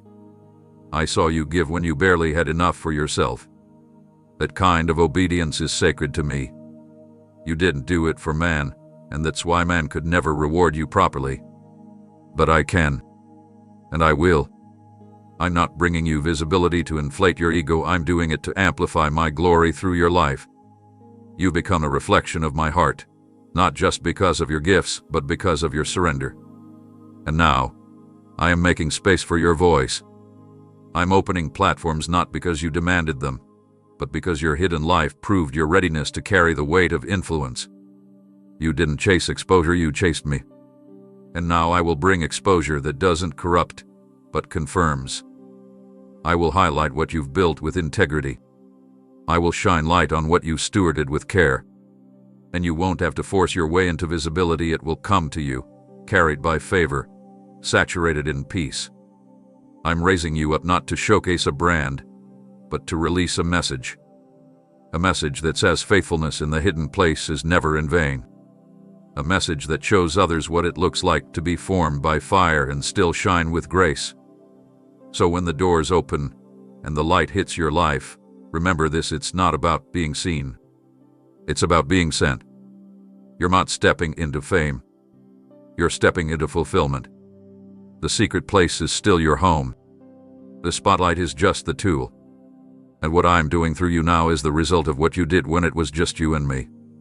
You thought you were just surviving. You thought those long, tearful hours bent low in surrender were just a quiet exchange between you and me, too hidden to hold any outward significance. But what you couldn't see from that posture of desperation was that while you knelt in trust, I was crafting something above your head. While your face was pressed to the floor in the secret place, heaven's hands were shaping a crown that could only be worn by someone who had bowed that low. Your authority now has weight because it came from humility, not from ambition. You didn't strive for position. You sank into my presence. And every time you chose prayer instead of pride, surrender instead of self-reliance, silence instead of control, I added another jewel to what I was preparing for you. You weren't being overlooked, you were being fitted. Fitted for a mantle that only rests upon the shoulders of the truly yielded. I watched as the world rushed ahead, building with noise, chasing recognition, exalting image. And yet there you were, unseen but not forgotten, built in altars while others built platforms. And now, the shift is here. You're not just walking into answered prayer, you're walking into authority born through it. The crown I've placed is not for decoration, it's for divine function. It's a visible sign of what was earned in invisible places. People will wonder where it came from, how you carry what you carry, why rooms shift when you enter. And the answer won't be your resume. It will be the echo of your worship, the sound of your surrender, the presence you carry from those private meetings with me. You never chase power, which is why I now trust you with it. This crown isn't made of gold that tarnishes, it's woven with eternal purpose. It rests not on the proud, but on the praying. And you, beloved, prayed through storms others fled. You bowed low when everything in you begged to rise up and fight. And that is why the crown now rests firmly, not as a symbol of victory over others, but as a testimony of your victory within. Wear it not with arrogance but with awareness of who gave it and what it cost. For as long as you remember that it was shaped while you were bowed, you will never lose the glory that rests upon your life now. You've remained hidden long enough, not because you lacked value, but because I was covering you for a season of formation. While others moved ahead visibly, I was working on you deeply. I wasn't delaying your journey, I was solidifying your foundation. I wasn't denying you opportunity, I was preparing the atmosphere for your arrival. And now, with nothing forced and nothing premature, I say to you, rise. Not as the world rises with performance, noise, and comparison, but rise with grace. Rise with clarity. Rise with the quiet confidence of someone who knows their season has arrived. I am lifting the veil that kept you obscured. I'm bringing your name into rooms where your spirit has already been. The preparation has spoken for you in places you've never set foot. Your endurance has become your introduction. The battles you conquered in silence now release a fragrance of authority around you. You don't need to make an announcement. Your presence will say what words cannot. You've been seen by me, and that's why now others will begin to see you. You'll find doors opening without explanation, hearts drawn to your light without effort, favor following you without striving. Because I'm not just placing you before people, I'm placing you in alignment with purpose. You're not being seen so you can be admired, you're being seen so I could be glorified through you. So rise without hesitation. Shake off the remnants of false humility that try to convince you that shrinking back is noble. You are not called to hide when I have commanded you to shine. You are not called to diminish when I have destined you to stand. You've learned well in the shadows. You've grown roots in the quiet. Now let the fruit of your faithfulness come forth. Let the light I've placed inside you speak loudly in a world desperate for authenticity. Let your life tell the story that your lips have yet to speak. This is your moment not because you chased it, but because you were shaped for it. So rise, child. Not for attention, for assignment. Eyes for such a time as this. There were eyes that watched you and quietly calculated your expiration point. They observed your struggle, your waiting, your prolonged battles, and assumed you would give up soon, maybe not today, but eventually. They mistook your silence for weakness and your patience for passivity. They saw delay and called it defeat. They didn't understand the kind of strength it takes to endure in the dark when the light keeps delaying its arrival. They didn't know that while they were counting your steps, I was counting your faith. And now, I say with finality, those who watched from a distance, waiting for you to collapse, will be the very ones who watch me lift you. Not to shame them, but to testify of what happens when someone chooses endurance over escape. I'm not elevating you to make a spectacle, I'm doing it to make a statement. I'm showing that those who trust me through fire, through obscurity, through contradiction, will always rise in my timing. Your endurance has not gone unnoticed. Every time you stayed when walking away felt easier, every time you chose to bless when it was easier to curse, every time you held your posture when everything tried to pull you down, that was a declaration to heaven, and now it will become a demonstration on earth. I am raising you up not just in favor, but in sight. Not to parade you, but to place you. Those who thought your promise had expired will now have to watch you step into it. Those who whispered doubt will hear the sound of your authority. And you won't have to defend your journey, the fruit will speak. The growth, the peace, the oil you carry from perseverance, they will say what your words never could. You will walk into rooms that once ignored your presence and carry a weight that cannot be denied. I'm turning your endurance into elevation, your pain into platform, your consistency into credibility. Not for your glory, but for mine. They doubted your ability to keep going. Now they will witness what I do through the ones who never stopped trusting me. Let them see. Let it speak. Let it glorify me. The very voices that once tried to silence you, question your motives, and mock your journey will now be unable to ignore what I am preparing for you. Not because you sought revenge, but because you refused to bow to bitterness. You could have answered them. You could have defended yourself with fire. You could have gone back word for word, blow for blow. But instead, you chose reverence. You chose to place your pain in my hands rather than retaliate with your own. That decision didn't go unnoticed. It became the reason this table is now being set in the open. The preparation you didn't see is about to manifest in undeniable ways. I have been crafting a place of peace, provision, and prominence, not in hiding, but in full view of the very forces that once opposed you. This table isn't about proving anything, it's about positioning you in a way that declares, God was with them the whole time. Your plate is not filled with pride, it's filled with purpose. What I'm serving you is the reward of long nights, of silent trust, of restrained responses, of waiting on me instead of pushing forward in your own strength. Those who once gathered to tear you down will now see you lifted by hands not their own. They will watch as I anoint your head with oil in the same space they once tried to label you with shame. They will see you seated, not striving, secure, not scrambling at a table built not from your hustle but from your surrender. This is not a scene of arrogance, it's a scene of justice. You didn't chase the spotlight. You stayed steady in the shadows. You didn't build your own table, I built it for you. And now, I'm inviting you to sit and eat what only heaven could provide. Let them talk.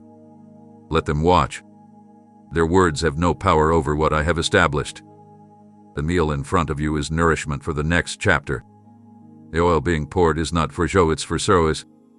And this table is only the beginning. More will come, more will gather, and more will rise not to see you flaunt, but to see me glorified in the one they didn't think would last. And you will sit not in tension, but in rest, because what I've prepared, no opposition can cancel. So take your seat, beloved. The table is ready. Let it begin. There was a time when everything felt dry, where prayers echoed without response, where you woke each day with no sign of movement, and where the promises I gave you felt distant and fragile. That wasn't failure. It wasn't abandonment. That was the wilderness, and I led you there not to punish you but to prepare you. In the wilderness, you didn't have the luxury of leaning on others. You learned to lean on me. You didn't have the convenience of constant confirmation. You learned to trust what I already said. And though it felt like you were wandering, you were being rooted. Though it felt like delay, it was actually development. The wilderness stripped away the things that could not walk with you into destiny. It exposed attachments, refined motives, and broke the illusions of control that would have sabotaged your next chapter. It didn't feel fruitful, but it was. It birthed resilience in you that didn't exist before. It taught your spirit how to remain when the world told you to run. And now, the wilderness is lifting. The season is shifting. You're stepping into harvest, but not as the same person who first stepped into the desert. You're no longer the one who questioned every silence. You've become the one who knows how to stand still and hear me in the quiet. That's why you're ready. The harvest is rich, not just because of what's coming, but because of who you've become. And what's about to bloom will grow quickly, abundantly, supernaturally. Not because you forced it, but because you allowed the wilderness to form what could not be rushed. You'll begin to see rapid growth, open doors, divine connections, sudden provision, and deep fulfillment. But it will not overwhelm you, because the wilderness taught you how to carry more with less. The strength you gained in secret is now your anchor in increase. Others will be surprised at how you flourish, but you will know it's not sudden, it's the fruit of what you grew in dry ground. I honor wilderness endurance with harvest release. And now it's here. Not just a season of receiving, but of reaping all that was planted in pain, watered by tears, and grown by faith alone. The wilderness made you strong. The harvest will make you seen. And both will make you ready. I watched you pour into places that gave you nothing back. I saw how you kept giving, loving, building, and believing even when everything around you looked barren. You didn't withhold your kindness just because others withheld their support. You didn't stop praying even when it felt like your words disappeared into silence. And when tears became your language, I translated everyone. They weren't just signs of pain, they were seeds. Each tear you cried in surrender, each time you wept in worship, each silent groan of your soul when no one else understood, that was a planting, not a breaking. The enemy tried to tell you that you were wasting time, that nothing was growing, that nothing would change. But I say to you now with the authority of heaven, the reaping begins. The time for joy is here, not because everything is perfect, but because I am perfecting everything. The tears you sowed were not ignored, they've been watering a harvest that's been growing in the unseen. I've been nurturing what you could not yet see, and now the soil of your sorrow is breaking open to reveal life. Not temporary relief, but sustained joy. This joy is not shallow, it's born from the depth of what you survive. This is the kind of joy that carries authority because it was chosen in the middle of grief. You didn't give up when it would have been easier to walk away. You didn't let bitterness take root where trust once lived. And now, I am rewarding the posture you maintained. What once drained you will now refresh you. What once tested you will now empower you. And the joy I'm releasing is not fragile, it won't be stolen by a hard day or a harsh word. It's woven into your being now, forged in the fire of what you've walked through. You're stepping into laughter that feels like medicine, into peace that doesn't make sense, into fullness that overflows, not just for you, but for those around you. You are becoming a fountain because you sowed your tears with trust. The tears were temporary. The harvest will be lasting. And the time is now. Reap with joy, child, it's yours.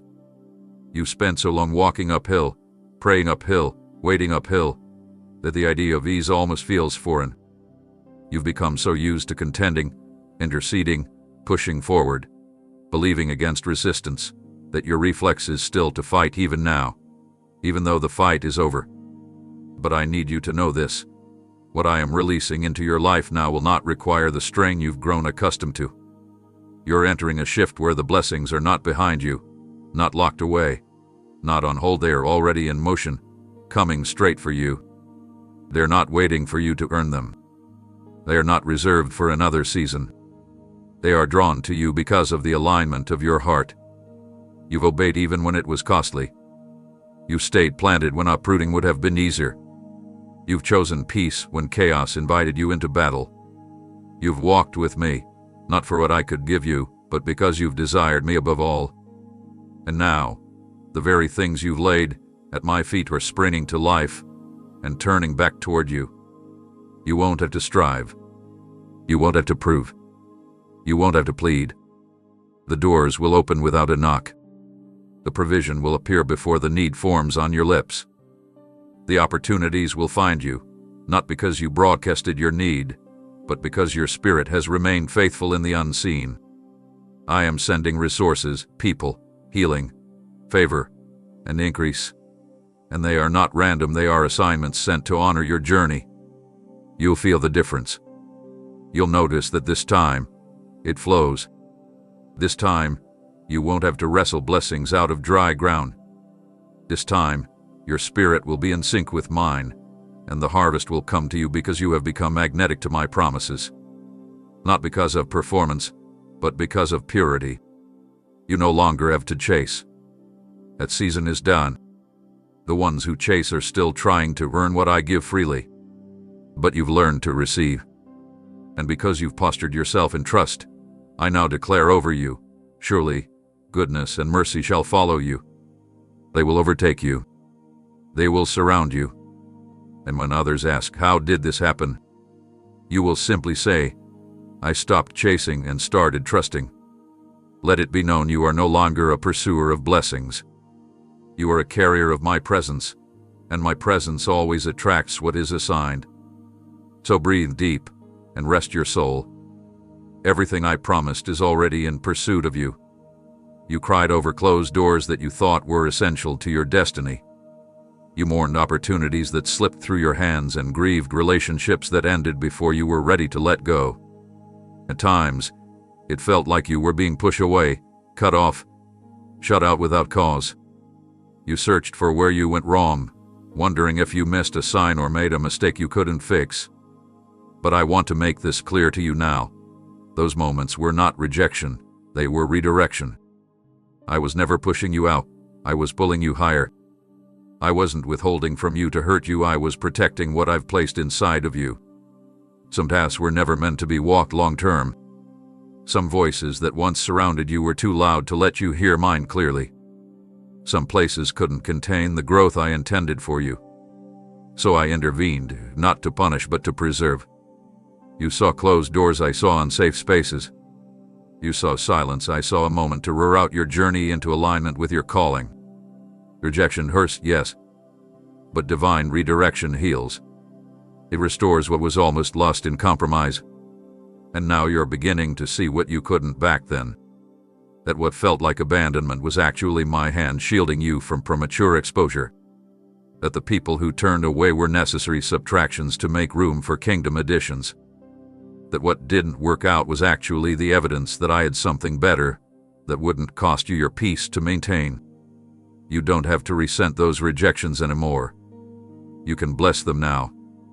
Because they didn't stop your progress, they protected it. And in time, you'll look back not with bitterness, but with understanding. You'll thank me for every detour. You'll rejoice over every no that led you to this yes. Because the redirection has brought you here into a season where your steps are no longer reactive, but purposeful. Where your yes is full of discernment. Where your time is spent not chasing what isn't yours, but stewarding what is. You're not late. You're not lost. You're exactly where I've led you. The redirection wasn't a rejection, it was my grace in disguise, routing your story back into my perfect will. And now, the road ahead is open. Walk it without regret.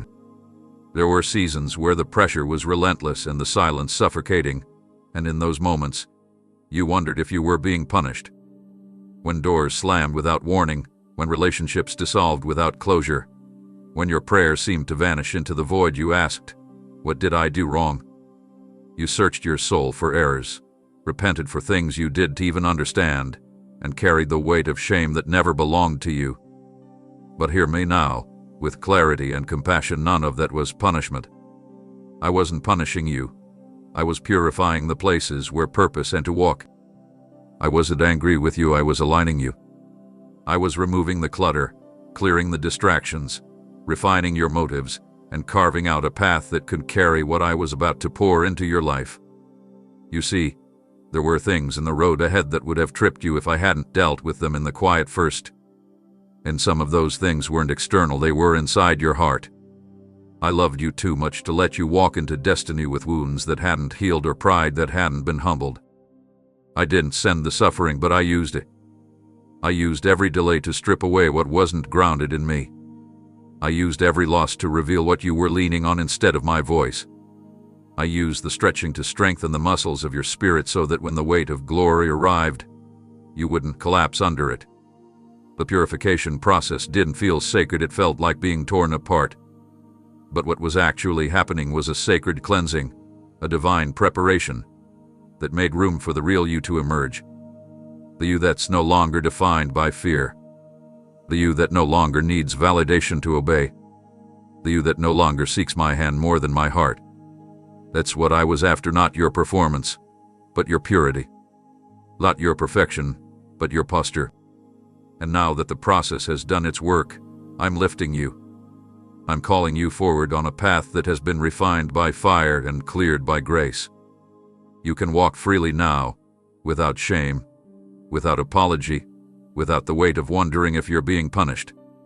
You were never forsaken. You were being formed. And what comes next will not require you to strive, it will simply require you to walk with the clarity that I've already gone before you. The path is purified, and so are you. Keep walking. You kept asking me, why this? Why now? Why so long? As the weight increased and the clarity seemed to vanish. You thought maybe you had failed, maybe you had gone off course, maybe the pain was some kind of judgment. But I was never punishing you, I was preparing you. What looked like pressure was permission. What looked like delay was divine documentation. The test you endured wasn't meant to crush your spirit, it was meant to qualify you for what's next. This was never about seeing if you were good enough. I already knew who you were. This was about giving you access, through endurance, to levels you couldn't step into without a heart fully surrendered to me. I wasn't testing your worth, I was issuing your spiritual passport, stamped by your perseverance, signed by your surrender, and sealed by your obedience. And with that passport, you are now free to enter territories that were once off limits. You are now ready to speak with authority in areas where your voice once trembled. You are now permitted to carry grace into broken spaces because you understand pain. You're not coming with theory, you're coming with history. You passed not because you were perfect, but because you never stopped trusting me even when the path was covered in fog. The test was uncomfortable. Yes. It brought tears. It exposed fears. It stripped away comfort. But it also uncovered strength, revealed calling, and refined purity. That's the kind of soul I can use now, not one who performs, but one who perseveres. You didn't shortcut the process. You didn't beg for counterfeit promotions. You didn't forge documents in the spirit to get ahead. You waited until I handed you the real thing, authentic authority, tested character, unshakable identity. And now, everywhere I send you, you'll go as one who has access not just through favor but through fire. And the gates will open not because you forced them, but because they recognize who you've become. You'll walk into new rooms and not shrink back. You'll step onto new soil and not feel out of place. Because the test didn't just end, it unlocked something in you. This is your spiritual passport. Carry it boldly. It's time to go where only the faithful can go. You've been praying for a sudden shift, asking for signs, waiting for the day when everything would change at once. But what you didn't recognize is that the shift didn't begin with a shout, it started in the quiet. The moment you chose to keep trusting me in the stillness, the moment you chose obedience over convenience, The moment your heart whispered yes even when circumstances screamed impossible, that's when breakthrough was born. It didn't show up in lightning. It arrived with the small movement of faith, the sacred ripple of surrender. You thought you were still waiting, still climbing, still circling, but I've already begun answering you. Not with noise, but with divine precision. Look again. The ground under your feet is not the same. The atmosphere around you has changed. There's a peace now that wasn't there before. There's an ease in your spirit that wasn't manufactured. You stopped striving, and that shift created space for me to move freely. You've been conditioned to think breakthrough is loud, instant, public, but the truth is, it often begins subtly, in the deep places where your soul finally aligns with my will, not just in word, but in rest. You're not approaching the door, you're already stepping through it. I know it doesn't feel dramatic. I know it hasn't looked like the explosion you expected. But that's because I'm not just changing things around you, I'm changing the rhythm within you. You're no longer running after miracles, you're walking in them. The old weight is lifting. The fear that followed you for years has lost its grip. The doubt that lingered like a shadow is dissolving. These are not coincidences. They are confirmations. Your breakthrough is not a future event, it is a present unfolding. I'm doing the work from the inside out. And soon, what has shifted in your spirit will manifest in your surroundings. The answers will come, the provision will flow, the doors will open, but know this: they are not the beginning of your breakthrough. They are the evidence of what has already begun. You didn't miss it. You didn't delay it. You're not waiting anymore, you're walking it out. Keep going. You're in it. You're the beginning of everything you've been believing for. There was a point, maybe more than one, when everything in you screamed for an exit. When continuing felt like a betrayal of your own strength. When the silence was too loud and the burden felt unfair. Quitting didn't sound like rebellion, then it sounded like relief. It whispered promises of escape, of comfort, of rest.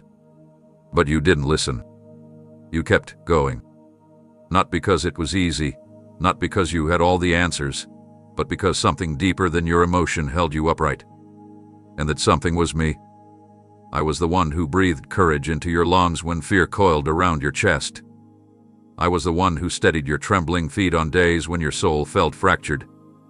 And every step you took forward, even if it was just one small movement, was a declaration that hope hadn't died, that persistence still had a pulse, that you believed in me more than in the comfort of quitting. And what you didn't see in that moment was that heaven stood still, that all of creation leaned in to watch the moment a weary soul decided to keep trusting. You didn't realize that the very act of continuing, even when you were at your lowest, was the spark that activated the shift you've been praying for.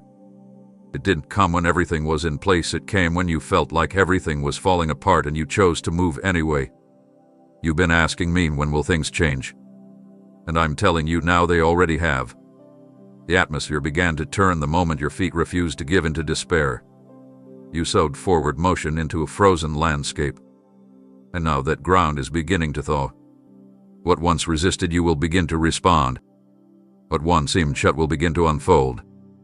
Because I never needed you to be strong, I only needed you to stay with me. And you did. When others stepped back, you leaned in. When quitting offered an easier way, you chose the harder obedience. And that choice was not wasted. It was holy. It was seen. And now it is being rewarded. Don't wait for a dramatic sign to believe you've entered the shift. Your faith in the dark was the shift. Your tears that didn't stop your trust were the shift. Your movement in the unknown was a shift. And now momentum is gathering. You'll feel it in your soul before you see it in your life. But know this: what began quietly will soon break open loudly. You're no longer stuck. You're no longer circling. You're advancing because quitting didn't win. You did. There were days you stood before me empty, sacrificing what little energy you had just to whisper a prayer. There were seasons where your fast felt unseen, your prayers unanswered, and your waiting stretched so long you wondered if I had forgotten what you were hoping for.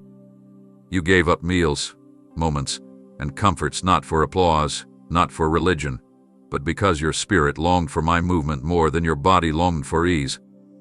You fasted not just from food, but from control. You prayed not just with words, but with tears. You waited not because you had no other choice, but because you trusted me more than the urge to force your way forward. And now, hear this clearly, what you laid down is now being answered. What you cried out for is opening before you. What you longed for in your spirit is no longer a far-off hope, it is becoming your reality. You are stepping into the very thing you sowed in hidden hours. And I will make it clear that it is not random favor, it is fruit. Fruit of the seeds that were buried in the soil of surrender. You didn't fast in vain. You didn't pray into silence. You didn't wait into disappointment. Heaven was moving even when you couldn't trace the steps. And now, the release is beginning. Not as a trickle, but as a flow. You're going to start walking into rooms you once only asked for in prayer. You'll receive calls you once dreamed about in silence. You'll find alignment in places where resistance once lived. Not because you earned it, but because you emptied yourself and let me fill the space. That is what I'm honoring. Your posture, your persistence, your purity. I'm not rewarding performance, I'm rewarding faith. The kind of faith that chose me over convenience. The kind of faith that stayed bowed even when the answers were delayed. And now, I'm shifting you from the posture of seeking into the position of receiving. This is the fulfillment. This is the unfolding. This is the manifestation of what cost you something. You fasted when others feasted. You prayed when others scrolled. You waited when others rushed. And now, you are entering what they will call sudden, but you will call sacred. You'll recognize it not because it looks exactly like your imagination, but because your spirit will whisper, "This is it." It's not coming, it has come. You're entering it now. You may feel like things are just beginning to happen, like opportunities are suddenly aligning, like conversations, confirmations, and connections are falling into place out of nowhere. But I want you to know that none of this is random. Nothing about what's unfolding in your life is accidental or coincidental. This moment has been on my calendar from the very beginning. Before you ever prayed those desperate prayers, before you ever fasted with trembling faith, before you ever cried in secret wondering if I heard you, I had already written this season into your story. Every detail has been orchestrated with intention. What feels sudden to you is simply my perfect timing meeting your faithful endurance. I saw every detour, every delay, every door that didn't open when you expected. I counted the days you felt forgotten, the nights you went to sleep wondering if anything was moving behind the scenes. And in those moments, I wasn't ignoring you, I was positioning everything for this precise hour. I was aligning hearts, preparing places, shifting things that were out of your sight so that the moment your faith collided with my timing, it would feel like the heavens opened all at once. You stepped into divine timing, child. This moment is not just a blessing, it's a holy appointment. You're not here by chance, you've arrived at the fulfillment of prayers you almost gave up on.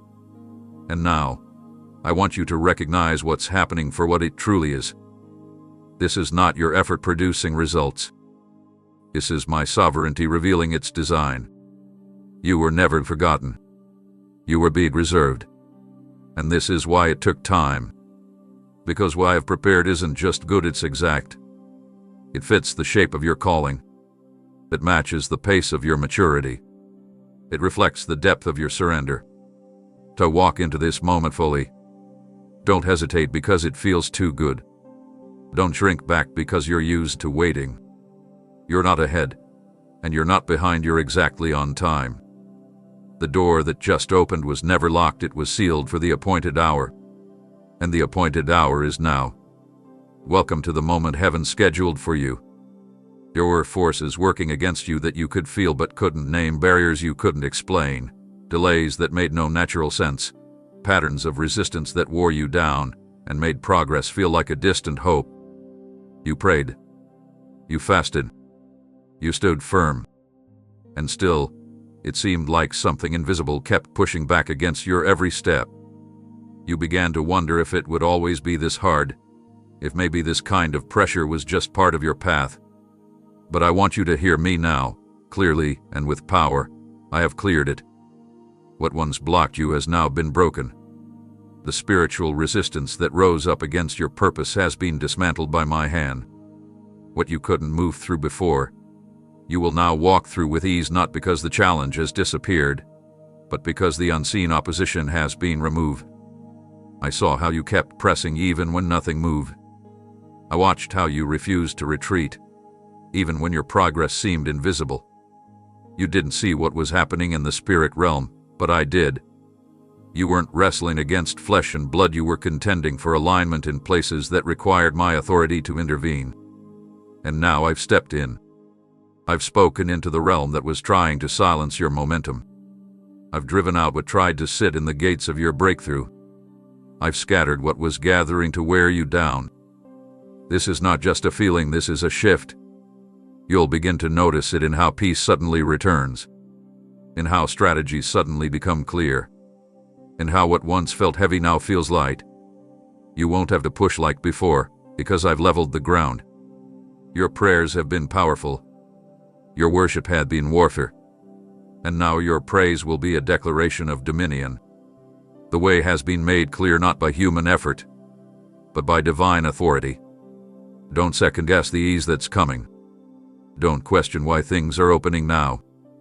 This is the fruit of your faithfulness meeting the force of my intervention. The resistance is gone. The road is open. The time is now. Walk boldly, because nothing stands in your way any longer. This moment is not just about receiving what you've waited for, it's about becoming who you were always meant to be. Blessings are good, yes. But what I'm doing in you now goes far beyond gifts or answered prayers. I'm ushering you into alignment with the very blueprint I designed before you took your first breath. This isn't a reward, it's a realization. What's opening before you isn't just provision, it's position.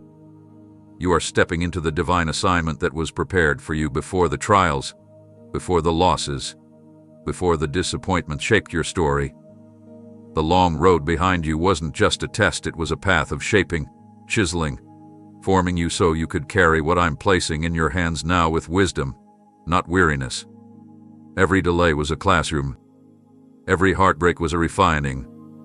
Every silence was an invitation to listen deeper. And now, because you've allowed the process to complete its work, you're stepping not just into blessing but into destiny.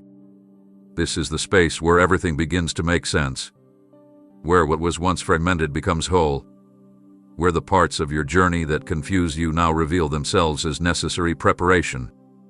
You'll begin to see how the wilderness shaped your voice, how the waiting deepened your discernment, how the surrender preserved your strength. You are no longer just receiving, you are walking as one who carries purpose. This next season isn't about accumulation, it's about assignment. I'm placing you where your presence will bring transformation, where your voice will unlock freedom, where your obedience will become the key for others to step into their own calling. This is not random increase, it's strategic placement. You're not just blessed, you're appointed.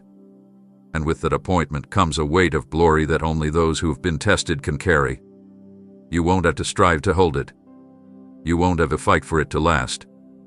It's been tailor-made for you. You are stepping into the reason you survived, into the place you were born for, into the exact point where my plans and your process collide in perfect harmony. This is more than your moment, it's your mission. Step in fully. Step in boldly. You're not chasing destiny.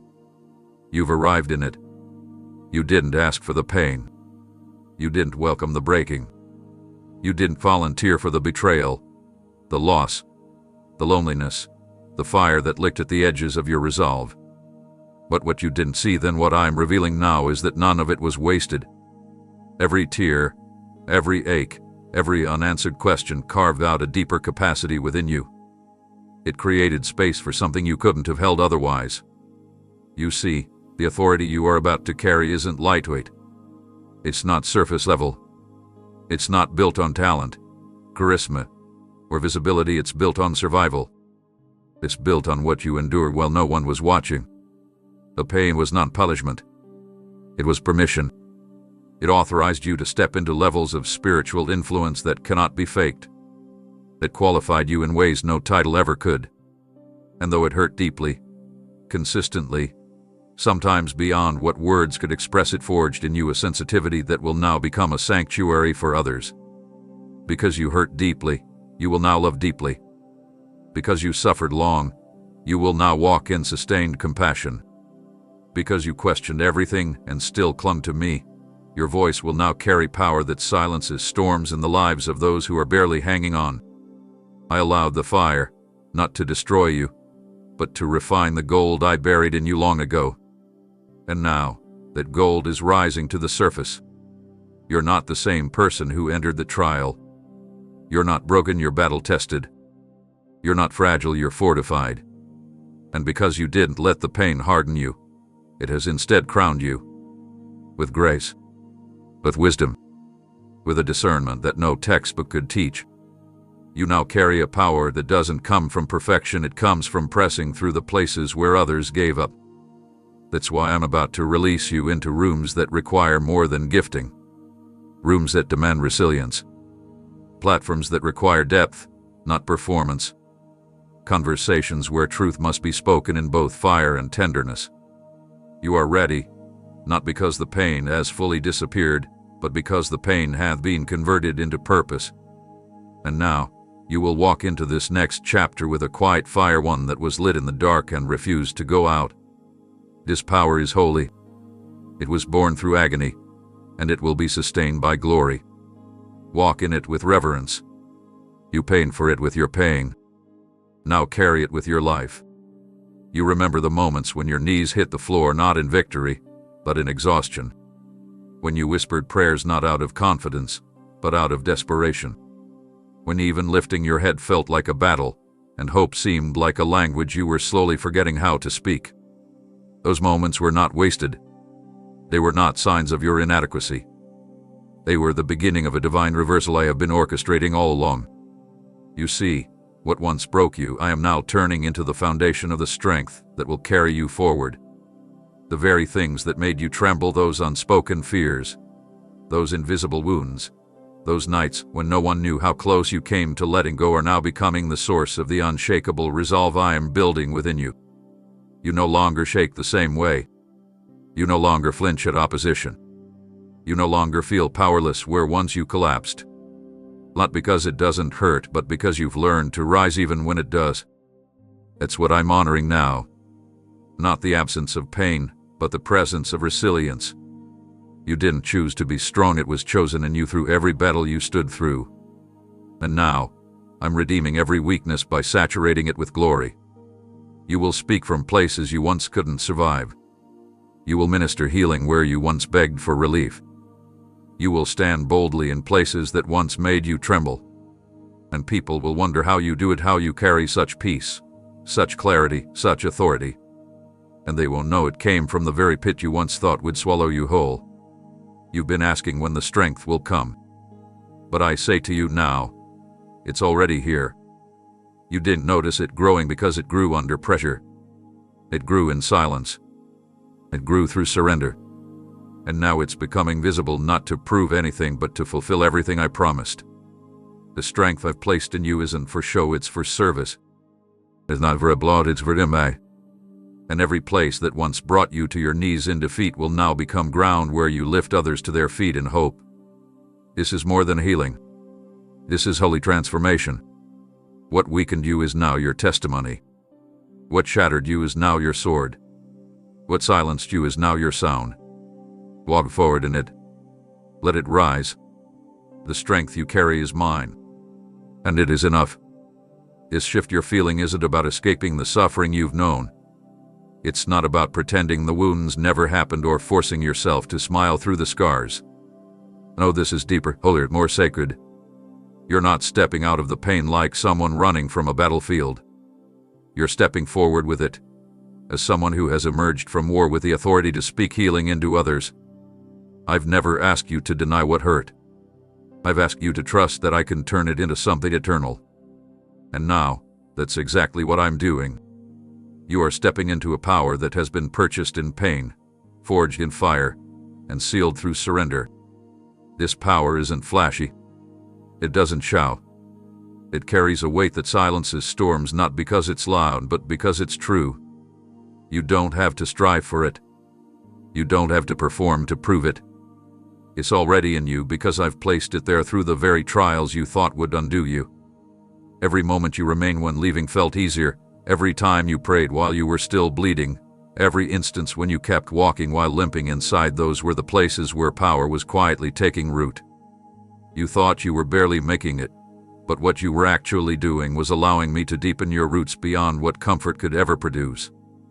And now the fruit is beginning to emerge. You'll feel it when you speak, and people don't just hear your voice, they hear freedom in your tone. You'll see it when you enter rooms, and the very atmosphere begins to shift. Not because of who you appear to be, but because of the power that rests in who I've refined you to become. This power doesn't come from the absence of struggle, it comes from refusing to surrender your faith in the middle of it. You didn't quit. You didn't deny me. You did abandon hope, even when everything around you said hope was foolish. And because of that, I now clothe you in a mantle that hell can't touch. This is what you've been prepared for. This is what the pain has pointed toward. Not a platform for performance, but a position of spiritual weight that breaks chains and dismantles lies. So walk forward now, not out of pain, but into power. Not leaving the past behind, but carrying from it the evidence of your perseverance. Your story is your sword now, and I will use every part of it to bring freedom to those still stuck where you once stood. You are no longer defined by your wound, you are defined by what I've built in you through it. And that is power no darkness can imitate. What once sat on your shoulders like a silent burden, the pressure to keep it all together, the fear of breaking down, the responsibility of holding others while your own arms trembled, has now been lifted. Not because the circumstances changed overnight, but because you let go of what was never yours to carry alone. You finally laid it down, not just in theory, but in truth. You stopped striving to prove your strength, and instead, you let me be strong for you. A moment, quiet and unseen by most, with a turning point.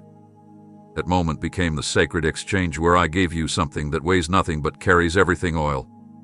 The oil of surrender. It's not flashy. It doesn't shout. But it leaves a mark on everything you touch.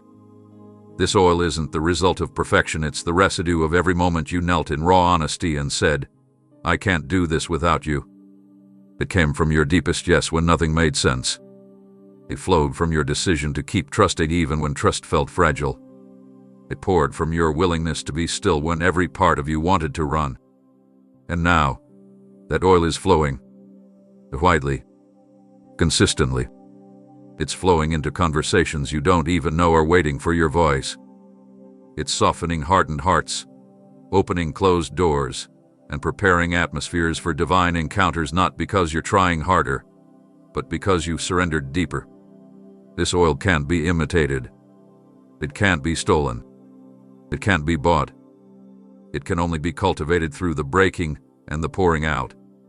And that's exactly what you allowed me to do. You didn't just survive, you let the pressing become purpose. You let the crushing become consecration. You allowed me to take what could have been bitterness and turn it into balm. That's why now, when you walk into rooms, something shifts. When you speak, something opens. It's not about charisma, it's about the consecration that flows from your surrender. Others may not know your full story, but they'll feel the oil. They'll sense the peace. They'll encounter me through you. Not because you've mastered life, but because you've yielded it. So do not return to the burden of survival. You don't have to earn your place. You are not carrying weight anymore, you are carrying glory. My glory, pressed into your spirit through surrender, now spills from your life as oil. Keep pouring. The world is desperate for what you carry. You've questioned the timing again and again, asking why it seemed like doors stayed shut while others walked through theirs with ease. You saw the calendar pages turn, watched seasons shift, and wondered if your moment had been missed. Deep down, you held on to the promise, but doubt often crept in like a slow fog, whispering that maybe you had fallen behind, maybe something had been lost that couldn't be recovered. But what you didn't see was what I was doing while you were waiting. You thought the delay meant denial. But in my kingdom, delay often means protection. There were things you asked for that I said not yet to, not because you were unworthy, but because I was guarding you. I was sheltering your future from being prematurely exposed. There were doors that remained shut because what was behind them wasn't yet ready for you, or you weren't yet ready to carry what was waiting. You don't know how many traps were set behind what looked like opportunity. You don't know how many connections I severed that would have drained your spirit. You don't know how many paths I rerouted to preserve the purity of your calling. I saw what you couldn't see. I heard conversations you were never meant to hear. I discerned motives that never made it to your ears. And because of that, I hid you. I concealed you beneath my covering while I worked out the things you would one day walk into. And though it felt lonely, though it tested your patience, though it stretched your understanding, I was doing it out of love. I wasn't delaying your life. I was preserving your purpose. And now, as things begin to open, you'll feel it not just in timing but in safety. You'll notice how the doors that open now don't require you to compromise to walk through. How the relationships I bring now don't leave you empty, but sharpen your spirit. How the opportunities now match the maturity you've gained through the waiting. That's how you will know the delay wasn't punishment, it was providence. I didn't stall you, I saved you.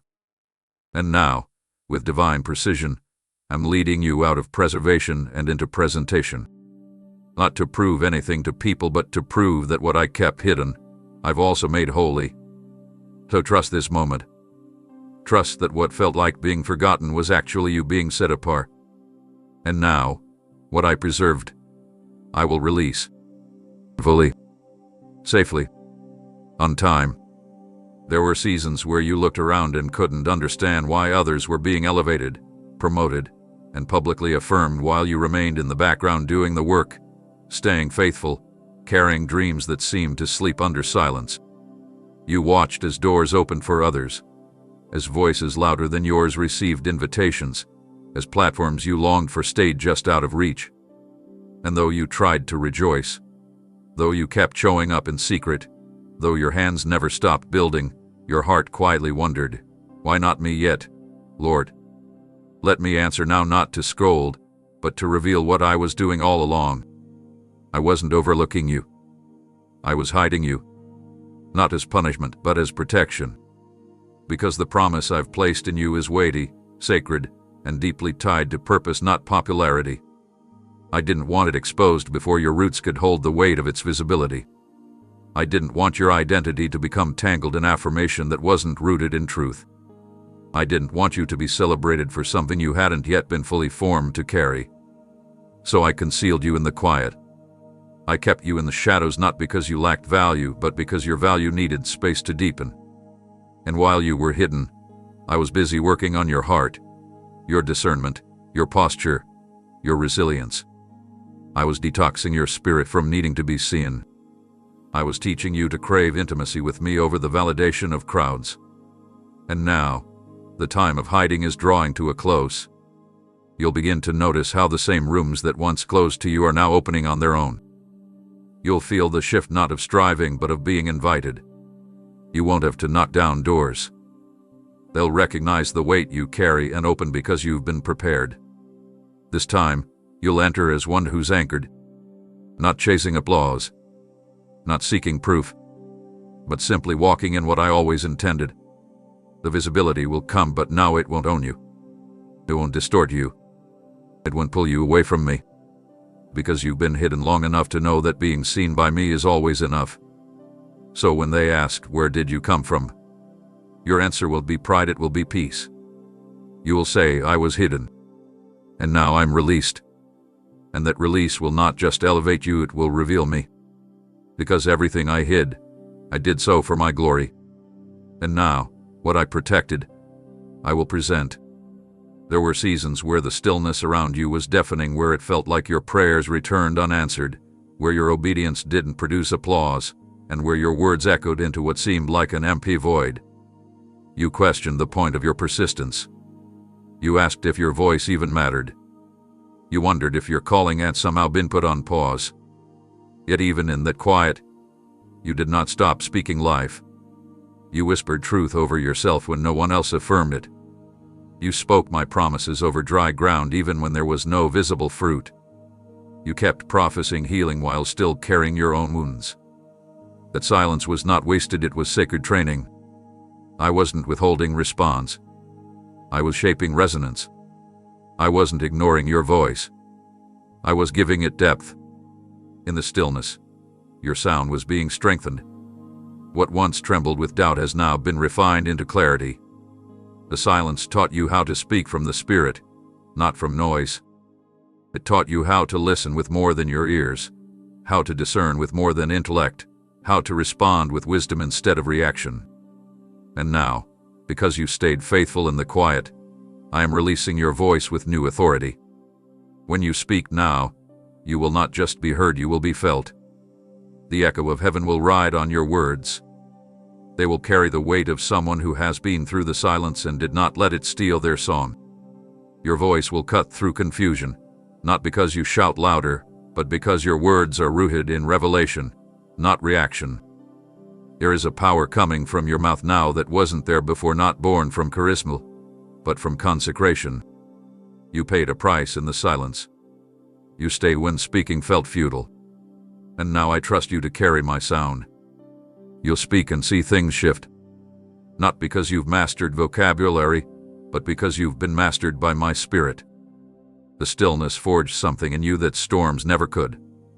Now, when you open your mouth, it will carry rain where others only bring noise. You've been quiet long enough, not because I forgot you, but because I was forming you. And now, when you speak, the silence will no longer be your prison. It will be your proof. Proof that you don't speak for approval, you speak from alignment. Let your voice rise. I've anointed it through stillness. Now release what I've deposited in secret. The silence made you sharp. Now your words will set captives free. You kept moving forward even when it felt like pieces of you were falling off along the way. You kept showing up even when the weight of disappointment sat heavy on your chest. You kept giving, loving, building even when you were secretly grieving the things that slipped through your hands without explanation. You've watched dreams drift, opportunities vanish, and relationships unravel. And you didn't always understand why. You just knew you couldn't stop. Even in the ache, you continued. Even when it didn't make sense, you trusted. What you didn't realize in those moments was that while you were walking through loss, I was walking beside you with restoration in my hands. I saw everything. I recorded what others overlooked. I counted every cost, not as a debt to shame you, but as a divine ledger that heaven would one day repay. That day is now. Restoration is not a far-off hope, it's a present decree. I am not just giving back what was taken. I am returning it multiplied, purified, and aligned with my perfect plan. What seemed gone forever is not beyond my reach. What looked like it died will live again, not in the same form, but in a better one. I am restoring your energy where you've been drained. I am restoring your joy where grief dulled your light. I am restoring your confidence where criticism cut deep. I am restoring time not by rewinding the clock, but by redeeming what the enemy tried to waste. Nothing is too far gone for me. You thought the losses were the end of a story, but they were the setup for a new one. You didn't stop loving me when things fell apart, and now I will show you what happens when love like that is honored. You will look around and find beauty rising in the very places where pain once reigned. I am rebuilding where things broke. I am filling where things felt empty. I am restoring relationships that were meant to return and releasing you from those that were never part of your future. I am healing wounds you stopped praying about. I'm reviving dreams you thought you buried out of necessity. This isn't compensation for your suffering, it's the natural overflow of a father who never forgets what his child has surrendered. Watches what was lost is returned in unexpected ways. Not to bring nostalgia, but to launch you into your next. Restoration doesn't mean a return to the past. It means I'm weaving something entirely new out of what the enemy thought he destroyed. And yes, You who stayed faithful while bleeding will now be the first to taste the fruit of that restoration. Others will marvel. They'll say, "How did this come back to life?" And you will say, "Because I kept going, and my God never forgot." The restoration begins now. Not as a moment, but as a movement. Let it unfold. Let it fill you. Let it speak louder than every loss. This is what I do. I restore what others walk away from. And I've never walked away from you. There was a stretch of time that felt like a dismantling, where everything stable seemed to shift, where what you thought you could rely on was stripped away. You looked around and saw ruins where there used to be rhythm. You felt like all the progress you made had collapsed beneath the weight of unexpected trials. In that place, you questioned not only the season, but yourself. You asked, "What if I never recover? What if this loss defines me?" But what you didn't yet understand is that what felt like destruction was actually construction. I wasn't tearing down your life, I was digging deeper foundations. Everything I allowed to be removed was space I needed to pour something eternal into you. You thought you were being reduced, but I was multiplying you.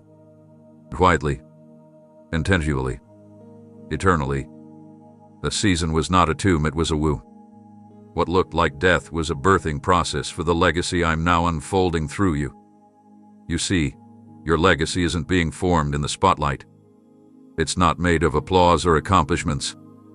Your legacy is being shaped in the choices no one else saw, in the forgiveness you extended when bitterness was easier, in the prayers you whispered while surrounded by silence, in the moments you didn't run when everything inside you wanted to escape.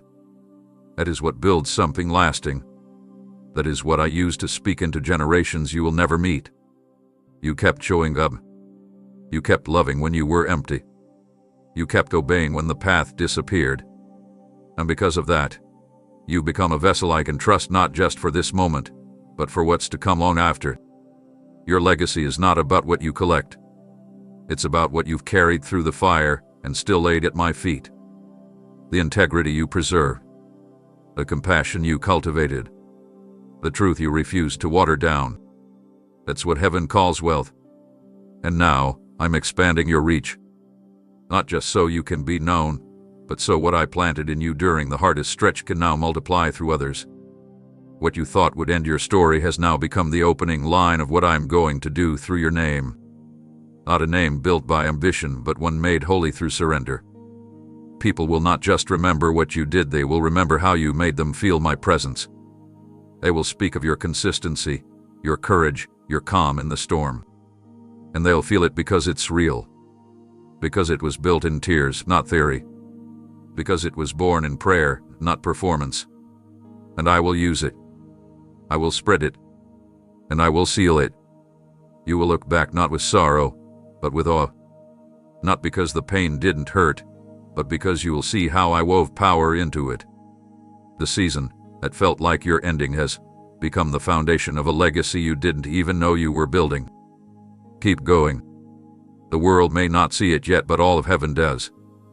And I will make sure it speaks long after your season has shifted. Because this was never just about you. It was about the legacy of surrender echoing through generations. You've lived through seasons where you made the quiet, costly choice, the decision to honor me when no one was watching, to remain honest when compromise seemed easier, to love without recognition, and to serve without applause. And in those moments, you felt invisible. Not because you lacked value, but because your heart chose obedience over optics.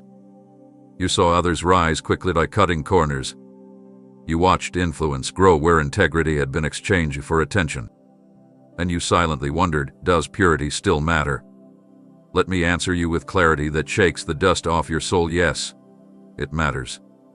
It always has. And now, I'm honoring it openly.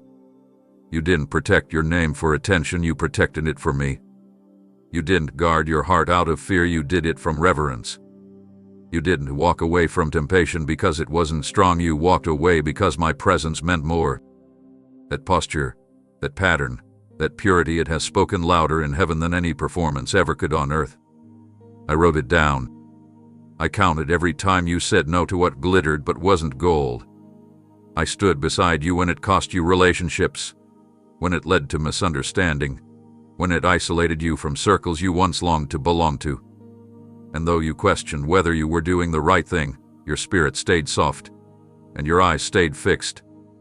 You didn't bow to the pressure. You didn't chase platforms. You chased me. And now, the reward is coming not just in what I give, but in what I release through you. I'm about to cause what was planted in secret to flourish in public. Not for vanity, not for show, but because the world needs to see what it looks like when someone chooses holiness in an age of compromise. They will look and wonder how you carry such favor, how you speak with such weight, how you move with such peace, and they won't realize it's the fruit of purity, long preserved in silence. You don't owe them an explanation. Let your life speak. Let your spirit announce what your words never had to. I'm crowning you now not with status, but with substance. You are dripping in unseen oil, and now I am making it visible. You didn't run ahead, you waited. You didn't demand your moment, you prepared for it. And now that it's here, it won't feel like striving.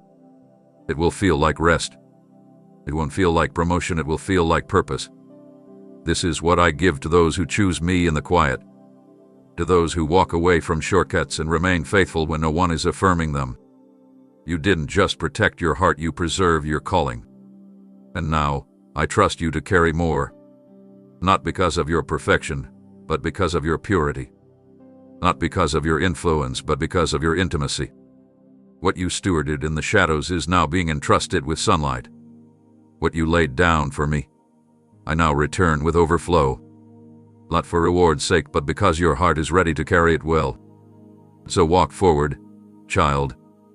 You didn't miss anything. You didn't fall behind. You didn't waste your yes.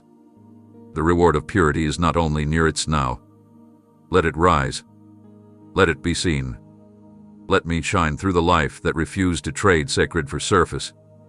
Everything you've walked through has brought you to this threshold, this quiet but mighty turning point. And though you felt like you were nearing the end of yourself, what you're truly standing in is the beginning of something I authored long before the pain, long before the weight, long before the struggle ever touched your life. What you called the end, I have always called the unveiling. You're not being dismissed, you're being revealed. The covering that protected you is now being removed, not to expose you to harm, but to reveal the brilliance I've buried inside you. You didn't always understand the delay. You didn't always agree with the process. But you stayed. You remained. You surrendered your timeline, your plans, your pride, and your need to be seen. And because you've walked with me through the valley, through the silence, through the storm, I am now bringing you into the fullness of what I've been writing on the walls of your spirit. This isn't a new idea, it's a divine unveiling of what's been there all along, hidden in the folds of obedience and soaked in the oil of endurance.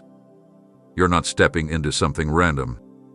You're stepping into what I wrote in eternity, now released into time. And when others see what's emerging from your life, they'll call it sudden. They'll say you came from nowhere. But I will know, and you will know, that this moment has been forming for years in the unseen. Every chapter has led here. Every detour was a route toward destiny. Every time you questioned me yet still chose to walk forward, I was scripting glory into the parts you didn't yet understand. And now that script is being revealed line by line. It won't overwhelm you, it will unfold with peace. Because this time, you're not trying to become something. You're simply unveiling what I already planted. This is not your end. It is my evidence. The evidence that I finish what I start. The evidence that obedience is never wasted. The evidence that I use the weak to carry weighty glory. You didn't write this story alone, I authored it with love, and I am unveiling it with power. So don't fear what's next. Don't hold back out of old pain. Don't second-guess your readiness. I've seen every page before you read a word. And now, it's time. Time to walk boldly, not into performance, but into prophecy fulfilled. You are the living proof that what I promise, I complete. Let the unveiling begin. This is just the beginning. I'm not rushing this unveiling, not because I'm withholding, but because I'm protecting the sacredness of what I've built inside of you. If I revealed everything all at once, the weight of visibility might feel heavier than the roots of your identity could carry. So I'm doing it layer by layer, not to tease you, but to teach you that pressure isn't the same as purpose. You're not being promoted for attention, you're being positioned for impact. And that impact needs to rest on stability, not speed. It's why I've slowed the process. It's why I've held back certain opportunities until your peace could stand stronger than your ambition. I am not late. I'm deliberate. And this kind of unveiling doesn't produce burnout, it produces overflow. This unveiling is not about spotlight. It's about healing. When I release you into rooms, it won't be for applause, it will be for purpose. There are people waiting on the other side of your obedience who need your presence, not your performance. Your voice will carry the sound of freedom, not because you rehearsed it, but because you lived it. Your eyes will reflect compassion, not because you studied it, but because you wept and still believe. You won't step in to take over, you will step in to restore what others lost in their battles. I've entrusted you with restoration, not as a task, but as a testimony. What healed you will now heal others. And that is why I am unveiling you now, because what flows through you is ready to restore what has been broken too long. There will be no need to fight for visibility, to force open doors, or to insert yourself where you've not been called. Where I have planted my glory, I make space. You won't have to mark it yourself when my favor has already marked you. This unveiling will be marked by grace, not by grinding. Your presence will carry a fragrance that cannot be imitated because it comes from me. And wherever my fragrance goes, honor follows. You've already been seen by heaven, and that's what gives you authority in the earth. The weight of your surrender has opened doors no effort ever could. Let me lead. Let my glory go before you. This unveiling isn't meant to separate you, it's meant to send you. I didn't develop your calling to place you on a pedestal. I refine you so that you could carry the strength of those still crawling. I'm not raising you to shine alone, I'm raising you to become a light that guides others home. Your elevation will never look like isolation. It will look like compassion wrapped in boldness. You'll find yourself drawn to the broken, the misunderstood, the forgotten, because you remember what it felt like to be in those shoes. And that remembrance is holy. It keeps you grounded. It keeps you grateful. It keeps you aligned with my heart. You will rise, yes, but only to reach. You will ascend, but always to lift. That's the kind of leader I'm revealing in you. When the curtain lifts and others begin to see what I've placed in you, it won't be the finale, it will be the commissioning. This moment isn't a conclusion. It's a calling made visible. The real work starts here. But you won't enter it with anxiety, you'll walk into it with anointing. You'll carry peace that confuses fear, and clarity that breaks confusion. What I've hidden, I now hand over. Not just to be seen, but to be sent. The unveiling was never about arrival. It was always about activation. And now that you are ready, I release you fully, not just to speak, but to live out the message I've written through your life. Oh. The next chapter begins now. Amen.